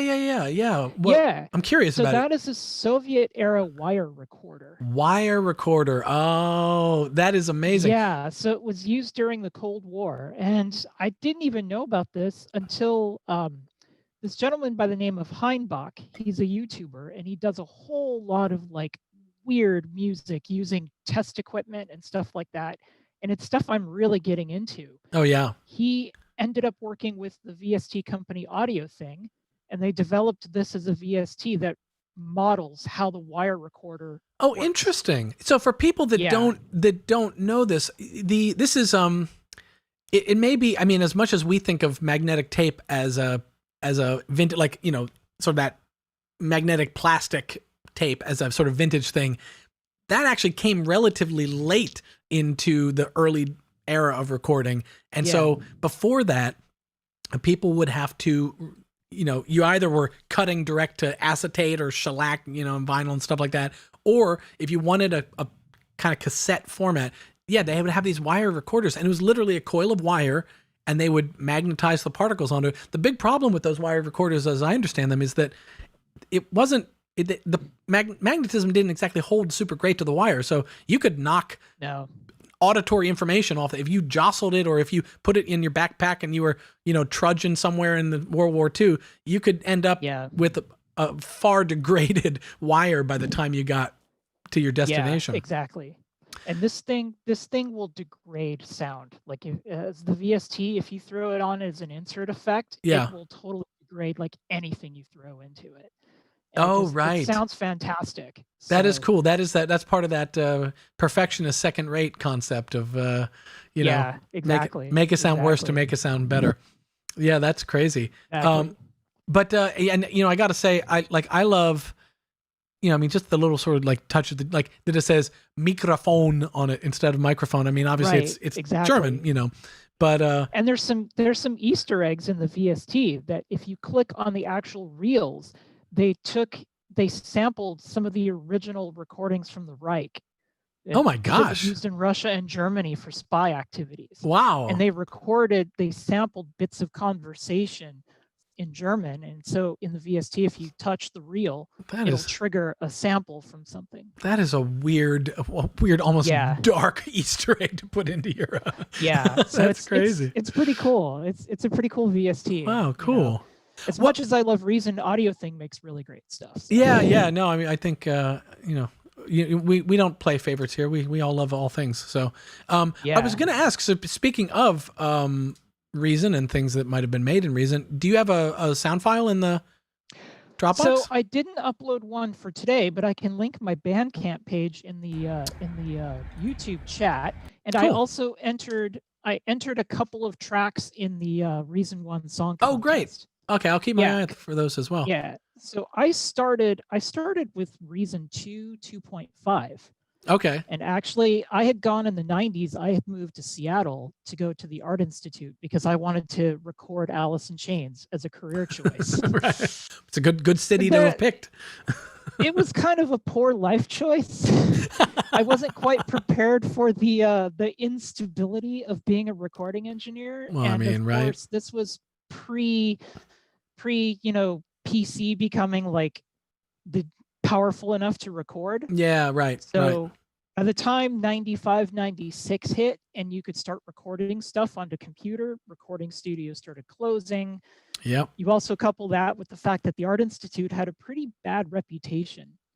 Oh, I didn't know that. Lots of at the time, a lot of studios would throw away your resume if you were applying for an internship from the Art Institute. No. Because scuttlebutt was they had to spend a lot of time unlearning bad habits that the school was teaching them. Wow. I hadn't thought of that as a studio. I mean, I know from having sort of apprenticed at studios that they all have their own specific way of doing things. And it's almost worse to get someone who's like, no, I know how to calibrate a machine. It's like, no, you don't know how to calibrate our machine. And we've got our own reference tape that's like, that totally makes sense. Yeah. And one of my friends did an internship at a studio in the east side of Washington State where like Queensryche was originally from and stuff like that. And that's where he started learning about like the perception of the Art Institute at the time from the studios, in the Seattle area. Right. But it was always kind of music and music production was still a passion of mine. And when I ended up moving back to Southern California,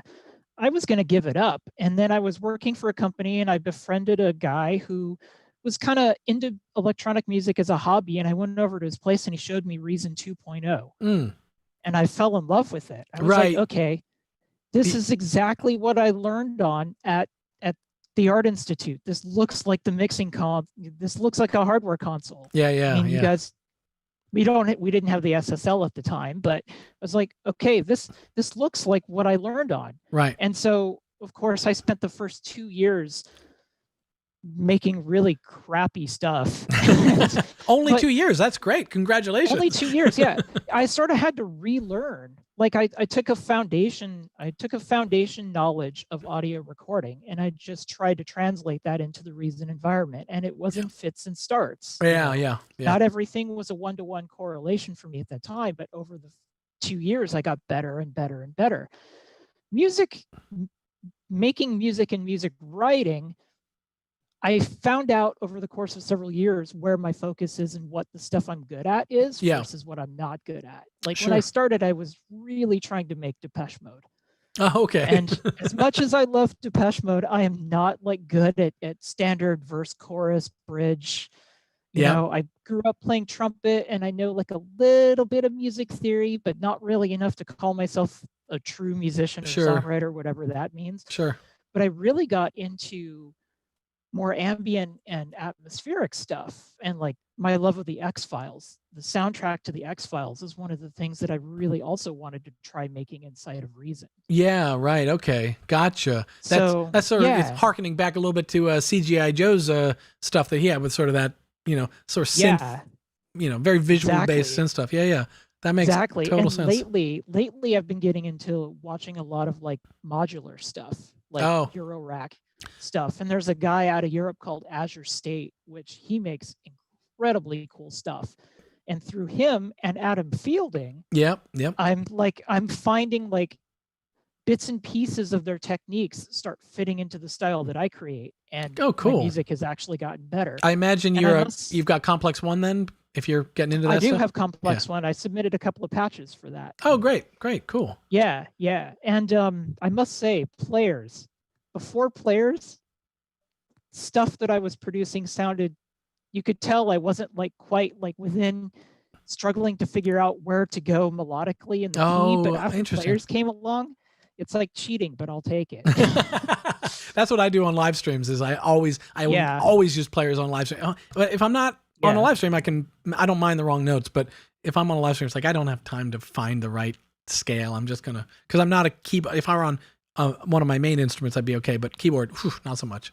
Exactly. Yeah. So scales and chords, that's a godsend. I can't really do anything without that. Yeah. No, it is definitely cool. And I've been enjoyed, as the player ecosystem has grown, I've been enjoying combining players and doing some fun stuff with them as well. So totally. I'm with you. I'm with you there. Well, listen, I'm looking at the participants list over in the side here. I want to make sure I get time because my stream is flying. The time is flying by, Carl. I don't know how. It's 11:30 already. I know. I want to get some other people on here, so I'm gonna jump off with you. But it's been great talking to you again. Now realizing we had met before, and I'm sure if we're Bay Area, I'm sure our paths will cross again at some point too. So sure. Excellent. Keep in touch, man. Yeah, cool. All right, I'm going back to gallery. Don't forget to mute your mic. And right. Let's see. Beatrix Kiddo, you have been so patient, just hanging out there, and I've seen you, and I've been thinking, let's see what's up with you. You wanna chat? Let's see if we. Oh wait, are you unmuted? Oh no, we don't have sound. Hang on a second. Why don't we have sound? Is it my fault or your fault? Let's take a look. Hang on. Yeah, it's not me. I think there's. Oh no. After all this patient waiting, Beatrix. You got to check your microphone setting because it looks like you're unmuted, but there's no audio. All right, so I'm gonna double back to you while you look into that. I'm gonna double back to you, and let's see. Oh, I'm kind of curious. There's a name that I don't think I can pronounce. Well, the first one I can do. Till Lautenschlager. How'd I do? Did I do okay, Till? Can you hear me? Yeah, I can hear you. Yeah. Let me. I think my video is a little bit lagging, but it was quite good. Yeah, nice. Not too bad. Okay. Is that German? Yeah, it is. Ah, okay. Gotcha. It looks like you're solving string theory behind you on the whiteboard there. I wish. No, it's like just some basic music theory. I'm What is like learning the piano right now. Oh, cool. Yeah, it's just like the circle of fifth. I like the basic modes like major, minor. Gotcha. Just learning the theory. Just started learning, so that stuff can be super useful to you. So to know. Yeah, So it totally is. kudos to you for digging into that. So thank you. whereabouts in Germany are you coming to us from? I'm from Frankfurt. Frankfurt. Like the middle of Germany. Yeah. I think most famous for the large airports. Yes. I had a thing. I was in Frankfurt. I had a 7-hour layover at the airport in Frankfurt one time. I was on my way probably to Stockholm to the Reason Studios offices. And I was like, I've got 7 hours. I'm not just going to sit at the airport. I guess I'll go into Frankfurt and I'll see Frankfurt. But I didn't know anything about Frankfurt. So I just got on the train and I went to like the main train station. And then I got out and walked around. Oh boy, what's going on here? Oh, sorry. Oh, Can you hear me? Yeah, I can hear you fine. Yeah. Your Okay. camera's going weird. I But guess the connection is a bit weird. I see. But yeah, so I Sorry got. for my Oh, that's okay. Maybe it comes back. I can try to fix it. I got off of the main train station and then I ended up walking around what I guess at the time was the red light district of Frankfurt. Oh yeah. And I near was the, kind of like, main station. yeah. And I was kind of like, oh, well, all right. I guess this is Frankfurt, huh? And so then I just went back to the airport. And then I talked to a friend of mine from Frankfurt. They're like, no, you got to go to, like, there's some other area where they're like, it's adorable with like old town buildings and shops and all sorts of stuff. But I just thought, main train station, that seems like the place to go. But, but So actually, sorry for you. no, but it's funny. It's the same thing. Even in Manhattan, if I went to Manhattan and I was like, tried to go to kind of what's the main thing? You'd be like, I guess Times Square. But like, if you walk around there, that's kind of the same thing. It's like where they've cleaned it up a bit, but that used to be where all the like, adult shops and strip clubs and all that stuff used to be in Times Square. It's like, but it was weirdly kind of I guess that's like, if I don't know anything about New York, I guess that's where I'll go. So you'd have a weird experience. So similar thing. It happens. Yeah, totally. I lived there like a few months, like in the main area where I had, like district. It was like pretty bad, especially at night. So you'd be safe. I lived in Liverpool for a little while in England, and you're back. I'm gonna bring your camera back up. When I lived in Liverpool, I lived in the kind of the rough part of town, but I didn't realize it because I just didn't seem that rough compared to areas of Philadelphia that I was coming from, and so looks like your camera froze again. Oh, are you still there, or are you all frozen? All frozen. All right. Well, I'm going to jump over. Maybe we can jump over back to our gallery here and see if, where did he go? Wait a second. I'm so sorry. It's just. Oh, that's okay. Let's see who else we got. Looking for, Beatrix. It looks like Beatrix is doing a whole mic setup. Beatrix, I don't know if we're going to make it back to you in time, but hopefully we can. What about the presents? Should we jump? I'm gonna ask you to unmute here. And, hi, Ryan. Hey, how's it going? Good, and you? Hi, everyone. Yeah, that's right. You can say hello to the Reason community. Where you're in a well acoustically treated space. I can tell that much. Well, I'm from Belgium. I live in Antwerp. Oh, cool. So I've never been to Antwerp, but I've seen pictures. It looks gorgeous. I need to get around Belgium a little more, I think, actually. Yeah, Belgium is nice. Not now. There's if I'm not mistaken, and I may be totally wrong, but I think that there's a YouTuber that I watch, White Sea Studios, and I think he's from Belgium, unless I'm wrong, and he's not. He could be. Never heard of him. He could be not. He's relatively new, but I've been enjoying some of his stuff, so. I'm gonna check him out. Yeah, he does a lot of like plugin reviews. He's got this thing he does, a series called Snake Oil, where he sort of evaluates a plugin and he compares the marketing, what the marketing claims it does versus what it actually does, and does it live up to its marketing hype. And I gotta say, it's a pretty good series, because as someone who is kind of behind the scenes on some of that marketing stuff, he's doing an excellent job of calling out some of the the nonsense that's in the industry a lot, promising these fantastical things that just aren't true, or using things when you describe a plugin, and people will describe a plugin, they'll say like true analog circuit design. And it's like, no, it's by its very nature to be a plugin, it cannot be an analog circuit design. It just is not. So he does a good job of kind of highlighting some of that stuff, keeping us all honest, I think. So all right, that's great. So to know. What I whenever I get you guys on these calls, I start just like looking around I see a guitar, I see you've got the favorite headphones of the music community, the Biodynamic Biodynamics, DT770, right? The DT70 770. Yes, the close one. Yep. Those are they are I use them. The most comfortable. I mean, I'm using different headphones right now, but for all day wearing, I know people that swear by those. They're like, I can wear these 12 hours if I need to, and they're great. Yeah, these are awesome, and I use the rap also. So I use them for my recordings, and there's practically no leaking when I do my vocals. So right. And I would also do my mixing with this one. They are very neutral. So I'm very happy with this one. You reminded me of something I'm just going to mention as a tip to anyone that's watching this. There is there's a third-party, Robotic Bean makes a rack extension, which is a click track. So I think they call it something metronome rack extension. And they it's something that if people have ever had problems with click tracks bleeding into their microphones, there's two ways you can handle it. Obviously, you can do it with headphones that are better sealed. But there is an old trick, and the Robotic Bean guys are borrowing this old trick from the studio days. There was a click track called the Yuri. Oh, I can't remember the model number, but Yuri, an old, the people made the 1176. They used to make a click track, and it had this unique noise, and it became the industry standard click track in studios because the frequency of the click didn't bleed through headphones as well.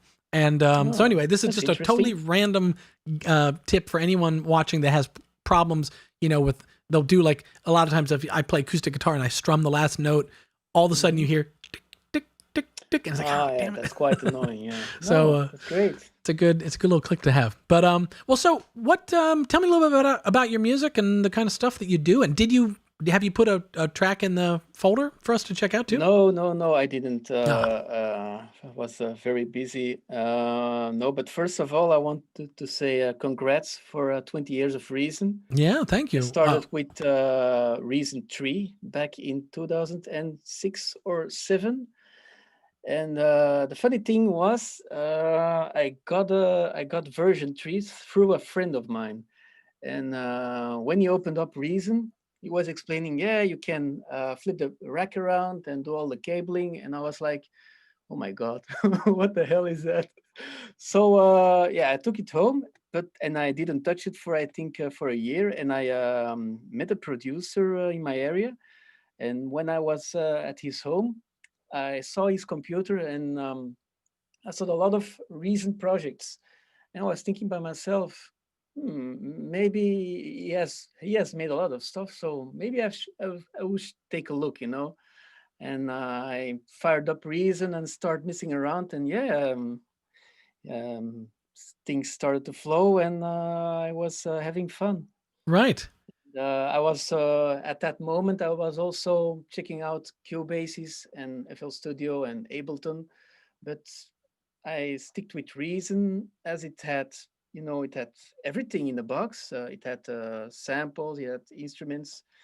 There was no how you call it, distraction from other things. I have a friend, and at that time he was downloading a lot of VSTs and trying stuff out, and I was just making music. I mean, this is the thing that. The Reason guys. I liked it. I liked it about Reason back in the day. It was also limited. You only had Thor with version 3 and Maelstrom and just a couple of things, but it was enough to just make music. And right. And I wanted to pass a link maybe from one of my earliest songs. So sure. After this conversation, I don't know when. Just ask. Just to give you a small idea from what I did back in the day, and it's a piece of music you made back in the day. Yeah. It was just an instrumental, with cool. Lots of sample shopping and stuff. So I don't know when can I send the link? You drop it in the. I know I told people at the beginning of this not to use the Zoom chat, but for our purposes, if you drop it in the Zoom chat, I'll be able to click it. Okay. Or is that something you want me to bring up? I don't know. For me, it's all the same. You're the host. You just tell what's the deal. Well, you can take a listen. Let's see. Is it? Oh, not there yet. Okay. Yeah, I'll keep my eye out for that to just pop up. I will pass the link here. Perfect. Where is it? Hold on. And I'll just keep my eye here on the comments over on the. Where do I post that link? There's a chat button on the Zoom call at the bottom. Oh yeah. Okay. And you can just paste it in there. And that should be the one. See how it goes. Did it? No chat yet. Did you send it? Yeah. I see a chat here. Hold on. Not seeing it there. It's not popping up on my end yet, but wait a minute. Chat. There's another. No. Is there something appearing? No, nothing appearing yet. Maybe that idea didn't work out. Well, we can do this maybe as an after the stream thing. You can tweet it to @Reason Studios, and then Stefan will make sure it finds its way to me for sure. And that'll I don't work. use Twitter, but okay. Instagram whatever. Or email. Yeah, Instagram. Instagram. That'd be great.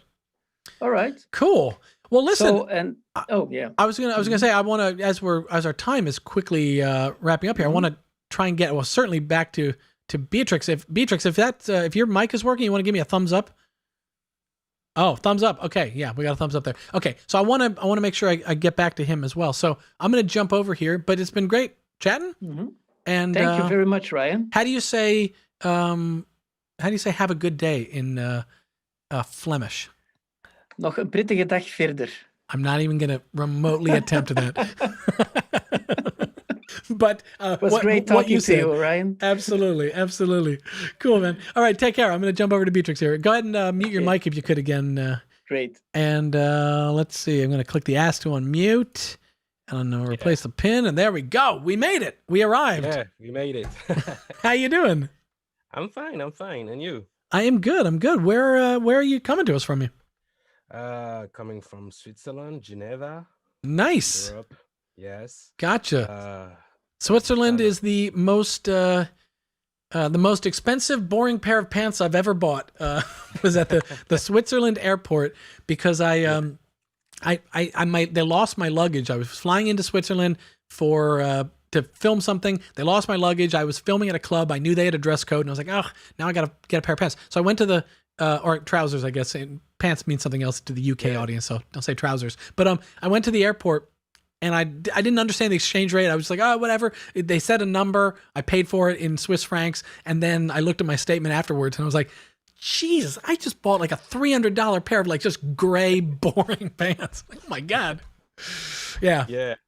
So I guess that's good chocolate, but expensive trousers. But how's it going? What are you up to out there? I assume you make music. I guess that's why you're with us. Yeah. I make music since 2005. Nice. Starting in FL Studio, and after I move on to Ableton. And after that, some friends show me Reason 3. Oh. 3. It was 3. And I was like, damn, it's like it's like you are in a studio, you can put some cable and all this kind of stuff. Yeah. And that's grow on me. And then after that, I make some school, SAE. I don't know, how do you say that? Oh, yeah, SAE, the school. Yeah, sure. Yeah.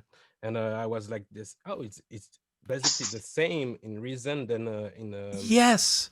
You had a similar experience, and now I can't remember if it was Joe or who I was talking to, but yeah, that experience of it was so obvious for me, because I was, okay, if you put this cable like this in a real, is basically what I learned in Reason. So it was more easier for me than to learn that. That's right.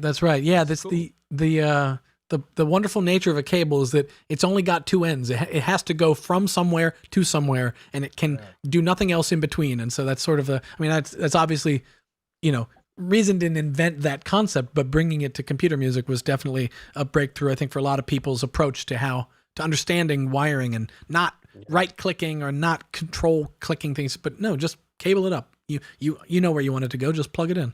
So that's cool. Yeah. What sort of music do you make? I make hip hop. Cool. I make basically hip hop, rap, and some pop sometime. Gotcha. You've got all now. my project. I'm sure Stefan in the chat may have already noticed you're wearing a Metallica hat. That's you're speaking his language there with with that sort of music. But does that find its way into your hip hop as a sort of crossover influence as well?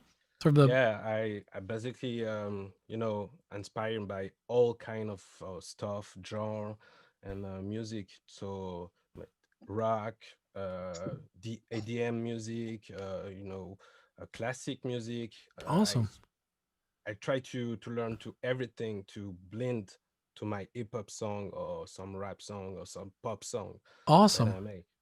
That is, the that's the wonderful thing about modern music is that it can really borrow from everywhere. And when you think about, I mean, to some degree, I'm going to be general here, but if you think about jazz, jazz of 60 years ago, it wasn't super common that you would say, yeah, we're a jazz band that also has a harpsichord and a violin player, and then and a rock guitarist. Like those things didn't mingle in the same way. And modern music is, I think, our whole world is about blending things so much now that it's natural to do it in music. That's great. Yeah. Did you happen to drop a tune? Could we check out a tune of yours in the? Yeah, I made a tune that called Chakra Sacré.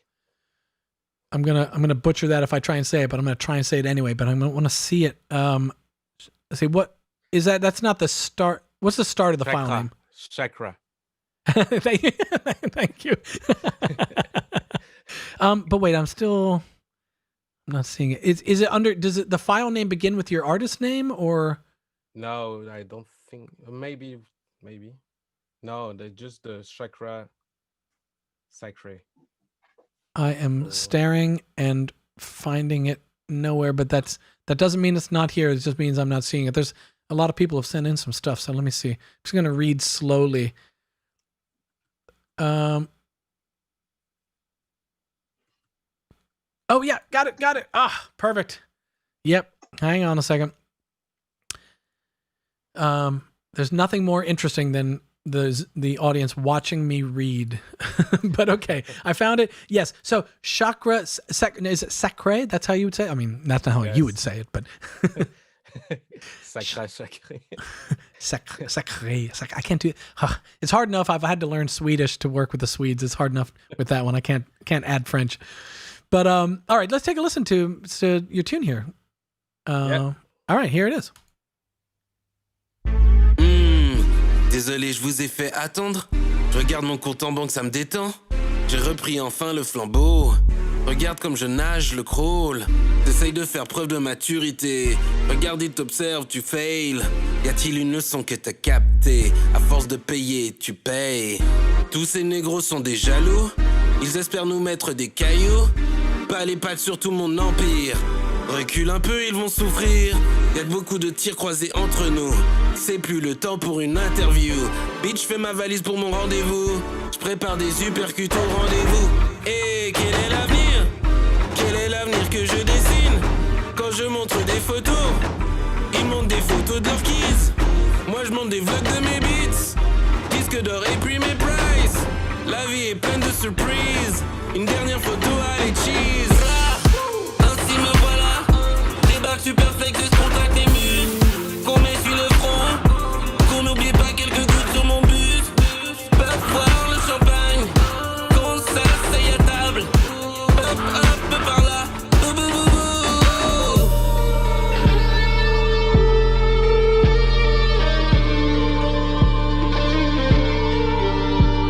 Do you play guitar? No, it's a friend of mine. Oh, it's good.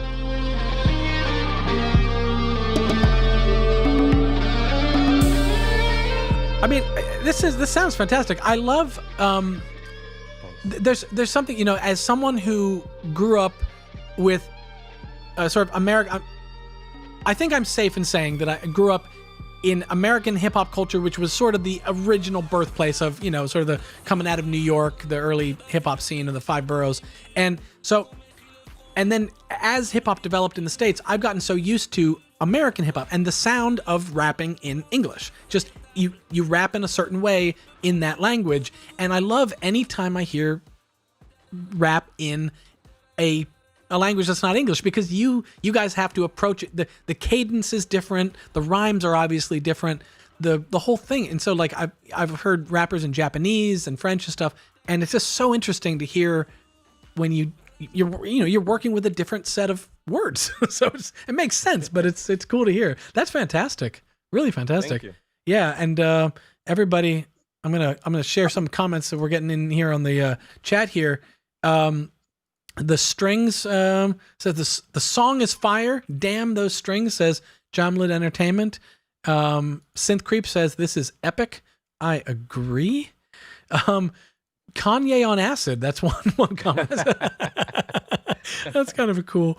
You know what? I mean, I think the French language connection is, for me, I instantly go to like Stromae and that sort of stuff, because that's the stuff I know. But I imagine he probably is something of an influence for you as well, right? Even if just All right. Oh yeah. Is that someone local to you, or did someone else unmute their mic here? Hang on a second. Is there another? No, everyone else looks like they are unmuted or muted. Okay, good. Sorry, I thought someone was intruding into our conversation here for a second. Yeah, so let me go back. No, oh no, I don't know how to make this work. Hang on a second. Sorry for a second here, Beatrix. Remove pin. Let me repin. There we go. So Stromae though, he's I guess certainly he's the maybe, am I correct in saying internationally, so one of the biggest French language hip hop artists? Is that true? Yeah, this is the artist that made it in the US and come back and make a big, huge, impact. Yeah. And when I was seeing that he used Reason, I was like, damn. Yeah. He one of us. Yeah, that's right. He one of us. That's exactly right. I have that feeling too. You go, he's one of us. He's in our club. Yeah, totally. You know what I loved about that interview? I didn't film that interview, but I edited. We had another guy that we got an opportunity to interview him, but it came up like very last minute. And so we had a guy in Sweden just fly over and film it, and then sent me the footage, and I edited it. And there was this is a behind the scenes story. There was something of a disaster that happened in the filming of it, where he was going to show how he did Alors on Danse, but the way that the filming was being done, they had a choice. They could either send the audio to the recorder for the video, or they could play the audio out of the speakers, but they couldn't do both. So they were like, the guy filming said, like, I guess just play it out of the speakers and it won't sound good, but I guess we'll do that. And Stromae said, oh, no. I don't need to hear it. I can make the song without hearing it. And he was like, what? He's like, yeah, just send it to the recorder and I'll make the song without hearing it. And so when he does that demo in that video, he can't hear it. He just hits record, and then he knows that there's a 1-bar pre-click, and then he just plays the line, and then he goes to the next sound, and he makes, and so when I watched the footage back, I was like, he really did. He really made the song totally silent. It's just like, that's all he heard, amazing to me. But well, cool. So what's the scene like in Geneva? Is there a music production scene out there? Yes, a little bit. That's emerged a little bit right now. We're coming to make a much more noise right now than before. And we close to France, so sometime we exchange some artists. We move to France for grow up some the fan base and the musical perspective. Yeah, cool. That's great. And in terms of so you've got the guy that played guitar with you. Is that you rapping on it? Yeah, it's me. Okay. And so is that sort of are there other elements of the collaboration there, or is it you sort of made the beat and you got a guitarist to kind of guest? I made the old beats, and I saw I need to have this chord, this breaking with the guitar, and I told my friends who's guitarists, I want some guitar that sound like like a bit like Rat Attack, or like Devil in a New Dress from Kanye. Yeah. And he say, okay, give you some file, some stamp, and I choose, and it was perfect. And Oh, fantastic! And that made it. That is, it's always good to have those friends that play that instrument that you don't, that are good enough to understand what you're asking for and can deliver it. That's fantastic. That's great. Yeah. Well, cool. Well, listen, I'm running out of time on my stream here, so I want to maybe jump to one more person and squeeze one more person in if I can. So I'm gonna jump over back to the gallery. But it's been great talking to you, and I'm glad you got the sound working so we could come back and showcase. Do you have any social Instagram or Twitter or anything you want to shout out for people to check out? I got my Instagram. I am Evan with the score in the. Yep. Right. You can find my projects to Spotify and all this kind of stuff. Beatrix Kiddo. Okay. And, I have this song on Spotify and all this. And it's I am Evan, like the name, or I am Heaven, like with Evan. a. I am Evan, like. Gotcha. Cool. Awesome. Well, everybody go check them out, and I'm going to jump over here now, guys. If you could go ahead, Beatrix, and mute your mic again. And now, is there anybody that has a tune? Because I'd love to go out with a tune. Is there anyone that's got a tune ready to go? I'm seeing hands go up here. All right, let's see. Dan, you were the first one I saw, and so I'm gonna throw to you if that's working for you. Dan Onset. How's it going, man? Yeah, I hear you. It's good. Yeah, good. Thanks for having me. I'll show this quickly if you'd like. I'm based in Swansea in Wales, so perfect. Look, you got the whole agenda down. I'll just walk away. Just cue your track, and then no, I'm kidding. But yeah, so you're based in Swansea. I caught the accent right away. And I'm having lived 5 years in the UK. Swansea, I can't remember where that is. Where is that in the? South Wales. South Wales. That's why, because I never in 5 years. I'm sorry to say, Dan. I never. Oh no, I did go to Wales. I did. That's not true. I went up on the north coast, near Holyhead. There was like a meteor shower one night, and me and my friends that were in college just decided to drive from Liverpool kind of around the bend there and watch it on this cliffside in over there, not quite Holyhead, but near there. Quite a nice night. Yes, it's a nice place. To be fair, I'm more Kent as an upbringing, but okay. I've lived around the UK, so gotcha. Music scene here, not enough people are using Reason, but there's some really well-known artists that used Reason starting up. I could say a few names like using Reason 3, Logistics. One of the best artists that I know, and they made all their stuff on Reason 3. It's fantastic. We gotta get them back. A lot of people like that there are artists who were Reason users, and then they moved to another DAW because of a VST that they wanted or whatever. And then now that Reason runs as a VST, there's like a whole new conversation that I know we're able to have with artists like that, where we can say, you don't have to change anything about what you've been doing the last 10 years, but you can bring back some of the sounds and the instruments that you did love via the Reason Rack plugin into whatever you're using. So. Yes, that's true. So myself, I think I don't really know the difference between using a Mac and a PC, but I feel like with a PC is a bit limited in some of the extras. Is that true? I don't think. In terms of, sorry, I'm probably completely wrong. No. You're in terms of Reason itself. I don't, unless, and maybe the comments will let me know, but I don't think there's any difference. In fact, I think it's actually a thing that the guys who decide on features will specifically rule something out if it can only be done on one platform and not the other. So they're pretty strict about making sure that there's no experience where you have to decide, oh, I sure would love that thing, but I can't do it because it only runs on the Mac version or whatever. I think that's true. I'm not sure. Unless now this is where someone in the comments will mention something and I'll be wrong, but it's more like mapping that I'm having an issue with. I've got an MK3 and I have a struggle with mapping that on anything other than NNXT. I'd want to map it to Kong, but I can't. And I think there's a way that you can go to the what's it called? You basically enable a folder that shows you how to actually map on certain devices and Reason. But I've failed, but it's all coded in Notes, and I think there's a proper program I need to actually use. So now there's on a one-off basis. Do you know about the what's it? I gotta look what it's actually called here. There's a remote override edit mode. Have you messed around with that? No, but I'm making notes. So there's a thing inside. So let's say you've got on your M3, you've got a knob that you want to map to a particular knob somewhere else. If you go into remote edit override mode, the controls that are mappable will show up with here, I'll just do it, and then I can actually describe it better. Hang on a second.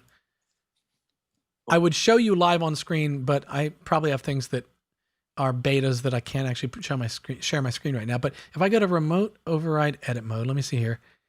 There's these little blue down arrows over mappable controls, and then if you double click, it turns into you'll get it. You'll figure this out, but it turns into a little lightning bolt. And once you've done that, you can turn your M3 control, and it will understand like, okay, the incoming control wants to be mapped to that knob, and then you go back out of override mode, and it'll be there. It's mapped. So I didn't describe that well at all. Given that I'm the guy that usually makes tutorials, I gave you the worst tutorial ever just now on remote edit override mode. But it's easy once you actually try it. So check that out, because that should be at least a way to help out getting it going in the quick way.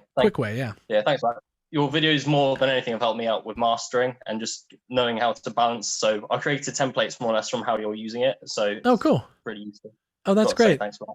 That's great. Well, no problem. Yeah, speaking of mastering, that's one of the ones that I want to tackle is a full mastering tutorial, but I've been struggling with how to do that well, because good mastering is subtle, and videos usually doesn't work, so it's like I've been wanting to make a video, but I don't want to try and explain to people how to master and then do such extreme mastering just to make it obvious in the video that I'm actually teaching bad mastering. So I've still been trying to figure out how to solve that, But what kind of music do you make? So to be fair, it comes out different every time I plan on making a genre. It comes out different to that genre that I'm trying to make. So it's always abstract. Sometimes it goes with what I'm looking for, and the only thing even the tempo changes. So it's hard to say that I'll have a specific type, but drum and bass and electronic, the way to just generalize it. Yeah, okay. I made a song that got fairly popular, and I kind of felt embarrassed because I hadn't asked permission, because I made this years ago. Do you know Flowbox, the artist? I don't. No. What was it? Flowbox? Flowbox, yeah, Flowbox. Yeah, Flowbox. Like robots, but flow. Yeah. Yeah. Okay. So they do a song called "I Can Ride My Bike with No Handlebars." That's their most popular one. That sounds familiar. Yeah. That's probably their most popular song. So they've got a song called "Rise," and I remixed that basically about 10 years ago now. Oh, cool. And since doing that, I've kind of felt like, I've now got to, I really want to keep it up, but I find it so daunting because then again, I love the creative side and process of it, but it's really something that's challenging, especially I find it challenging. Well, sometimes it's something we impose on ourselves, but when you have had success of some kind, when something you've done is kind of caught, following that up can actually be almost stifling in a way, because you feel that you need to live up to your own past, yes. The reception of it or achievement or whatever. And that can be a hard thing to let go of, and just kind of go back to the feeling you had when you made that, the thing that you made when it took off. You weren't expecting it to be anything. It just did. And so that can be tricky. That's exactly what happened. So I had one song, because it was a well-known song that I remixed, that became popular, and then everything else is just kind of stagnant. But it's not like I look at the views as something that's important, that affects the amount of effort I put into music. Sure. It's just it's really weird to know what your music is. Like, if you don't have a base, I don't have a fan base. I mean, of course, we're all here just openly trying our best to make the best sounds we can, and, sure, or at least experiment for ourselves. Yeah. Well, I think I don't know, maybe people in the comments can throw out some tips for how we all, because it's something I struggle with too. How do you, when we get into making music, we make music for the pure fun of it with no expectation. And once expectations creep into the music making process, they mess up your thinking and decisions you make. And, is this cool enough? What are people going to think of this? It's like you start reviewing your own music while you're making it. You can't be a critic and a creator at the same time, you know? That's a really good way of putting it. That's how I feel. That's my headspace. Yeah, it can be tough. But I will applaud you for when you were describing what you said, it was drum and bass, and you had two styles that you said, right? Electronic, because of Reason being so wide and variant, there's so many different things that you can make. Even Thor, like I remember the last fella was saying how great it was just back in the day, how you've got just Thor and NNXT. Right. You can literally probably make music today just using that one VST. Right. There's a comment here coming in. Julian Idol says the first success is usually a fluke. The second is blood, sweat, and tears. That's probably true for a lot of us, Julian. And you know, what it reminds me of actually is I heard a stand-up comedian. I can't remember who it was. Might have been Bill Burr, but I heard a stand-up comedian talking in an interview, and what he was saying was that it's a very common experience for stand-up comedians to go on stage, and the first time they ever go up on stage, they do really well. Like they get a lot of laughs, and they're like, "Oh my God, I've got a natural gift for this." And then for years after that, they go up on stage and they just bomb, and it's not going well, and they've got this sort of beginner's luck, like head fake of like, how did it go well that one time? And I don't know what the reason is for it, but it's something that he was, I think it was Bill, was talking about, that like he had to get over that of like doing well and then spending a year or more going like, maybe I shouldn't be doing this. Maybe I don't have a talent for this. So yeah, blood and sweat and tears, Julian, I agree. A couple other people are requesting we all just take more drugs to be creative. Well, you know, if that works for you, who am I to judge? Let's see. Jojo Momo says alcohol. I think that's alcohol. No good for inspiration. All right, gotta be careful. Mark says he only makes music for me. Is that true? Thanks, Mark. What's going on, Ryan? Hey, whoa! Oh wait, who? Someone else is on here. Hang on a second. I gotta jump over to the gallery. Who? This is DJ Big Scully. Oh, hey, let me jump over to you in 1 second. I thought I had everybody muted here, but I'm gonna talk to Dan here for a second. I'll come back to you in 1 second, DJ. All right, let's see. Am I cool? Dan, we're back. I don't know how. Wait, hang on a second. Oh my gosh, I don't know how to do this. No, I'm messing up. I don't understand technology, guys. Let me remove this pin. So clumsy. Wouldn't it be nice if I had this all figured out? There we go. Dan's back. All right, Dan, listen. Here's what we got to do. I'm gonna get back to DJ. Oh, now I forget Scully. But I want to listen to some of your music, and then I gotta wrap this up. I got work I got to do. You guys got a life you got to live. So let's take a listen. Did you you said you dropped a song into the? About 4, mate. If you want to I see them. Yeah. What's the one? Give us the elevator pitch. Okay. To be fair, I'll go with the most recent one I put out, which is should be Quid. It says Quid on there. Yeah. Because I got permission for this one, but there was someone who had a song as a demo song on Reason. Oh, and cool. This is when I downloaded Reason Suite 11, and I did this recently because I got back into it. Basically, I just rediscovered how much I used to miss it, and so his name was Quasimo, and I remixed his song, and it's called Quid, but his actual song, where did I find it? Oh wait, did I have the wrong open? Quid normalized? I can resend. Yes, that's the one. Yeah, I can resend it if you like. No, I think it's here. It has a different name when I open it up. It's called Quaz Edit, but I think that's the same file. So yeah, that would be me. Yeah. Cool. Okay, let's check it out. This is Quid. Nice one, mate. Thank you.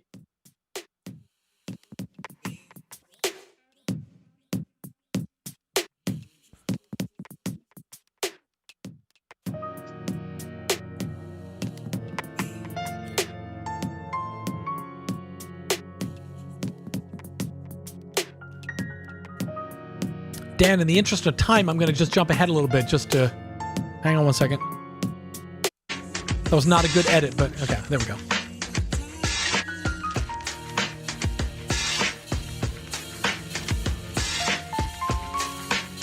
Is that Radical Piano?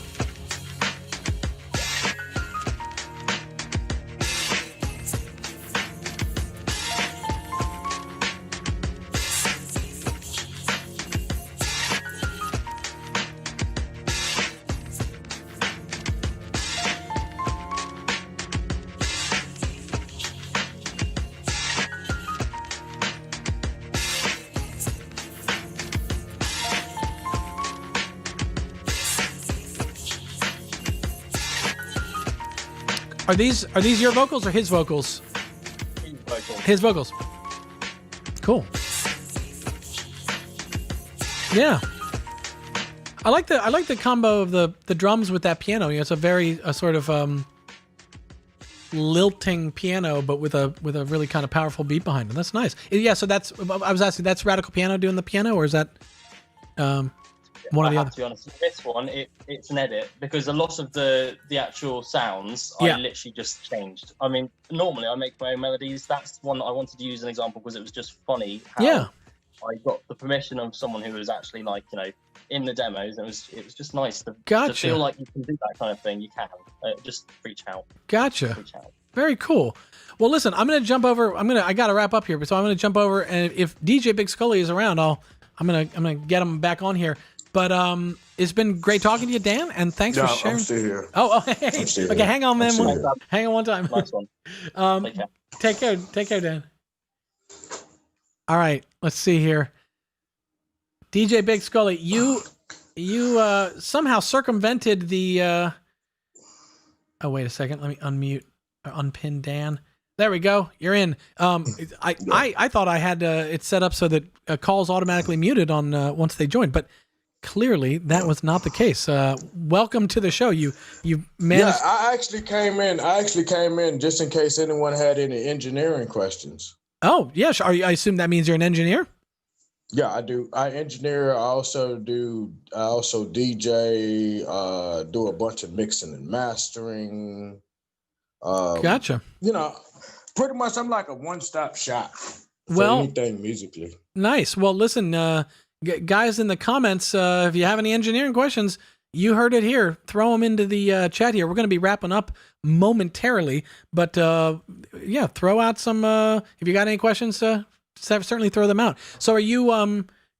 Do you work out of a commercial facility doing engineering, or is this sort of on a like collaborative basis that you work with people? And due to COVID-19, I've actually been sitting at home doing everything.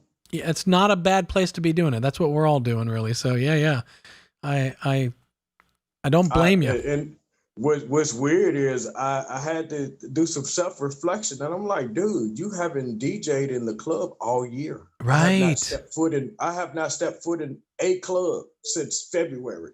That has got to be. I can only imagine that if you're used to doing it on the regular, that must feel weird. You know, I know that's. Yeah, it's been very weird, and it will probably feel weird the first time back as well, too. You know, of course. That'll be interesting. Of yeah. course.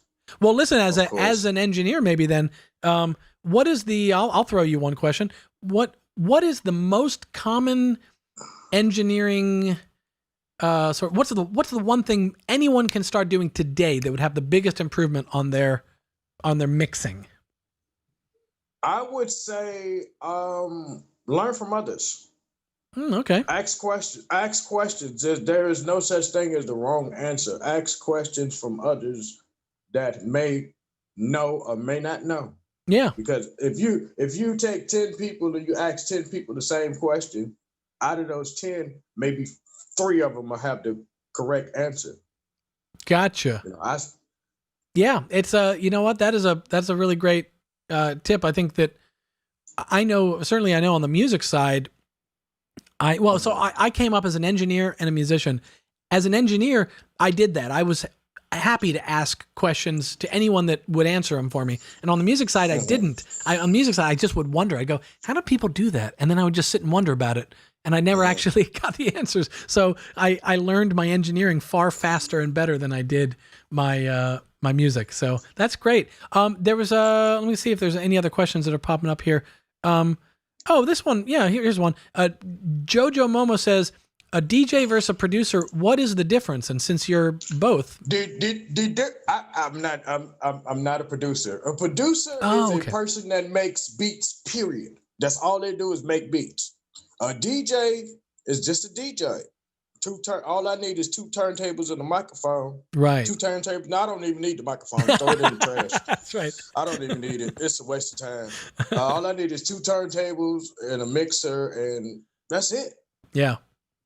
Yeah. Well, that's people get the misconception that since you're a DJ, you know how to. No. Yeah. I am not musically inclined at all. Right. When it comes down to sitting in front of a keyboard or synthesized keyboard, the most I would do is this little buddy here. This is the most I do. Okay. Which you know what this is. Yeah. Ryan, you know exactly what this is. Sure. That's the most I do. That's the most I do. Is play with my and I just play with it. Yeah. Which is a TalkBox. Well, that's the most I do for us musically. But I'll tell you, what you do have, what you must have probably as a DJ that a producer would find useful is taste. Oh. Yeah. You have to find out what your audience wants. Right. Because the biggest mistake that you can do is make only the music that you particularly like. Right. Yeah. Well, you have to build your fan base and the off of what you like versus what you like versus what the people want. No doubt. Yeah, no doubt. Yeah. Well, I'm looking here at the comments here and seeing it looks like there's a couple other discussions going on about DJing and whatnot, or it was about engineering, but no other questions. So listen, here's what I'm going to let everybody, and myself too, I'm going to wrap us up here. So it's been great talking to you. It's been great talking to everybody. Oh, definitely. I will try to stay in the loop and pretty much gravitate myself to as many of your open discussions as possible to help others. Cool. All right, man. Well, I'm going to jump back to the gallery here. I'm going to just hang on a second. I figure out how I'm going to mute you. There we go. Gallery people, I'm going to say goodbye. See you waving, Gerald. I thought if I had time, I was going to jump on with you, but we've run our course here. So we'll have to catch up on the next time we do this. But thanks to all you guys for jumping into and people who submitted their music.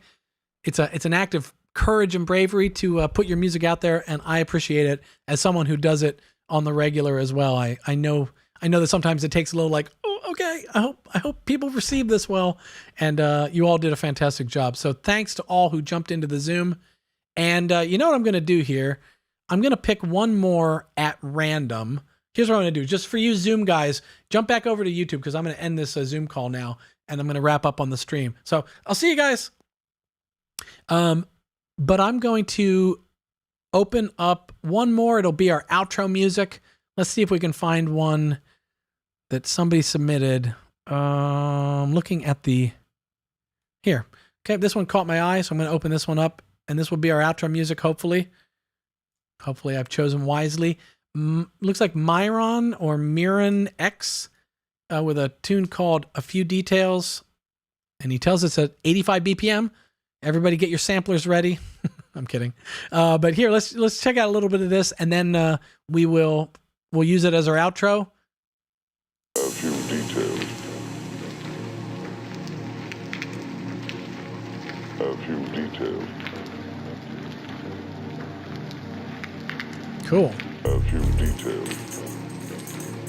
While we listen to this, I'm going to say some goodbyes to you guys. Thanks for tuning in. These are always so fun to do.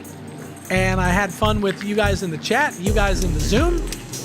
We'll do one of those again. We're going to be back next week with Matthias and Ludwig for the Reason 1.0 Song Challenge reveal, I guess.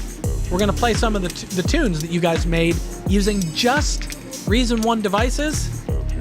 And should be fun. We got some more guests coming up to wrap out the year. We're gonna go to about mid-December, and then we're gonna be off for the holidays, and who knows what happens. I don't know where the world will still be surviving come January 1st. So who knows what's gonna go after that. But we got a good few weeks left with you guys here on the Reason Livestream before we take a little break. And come back next week. Let's hang out. Let's listen to your Reason 1 Song Challenge songs. I'll see you next week. Let's take a listen to Myron X's song on the way out.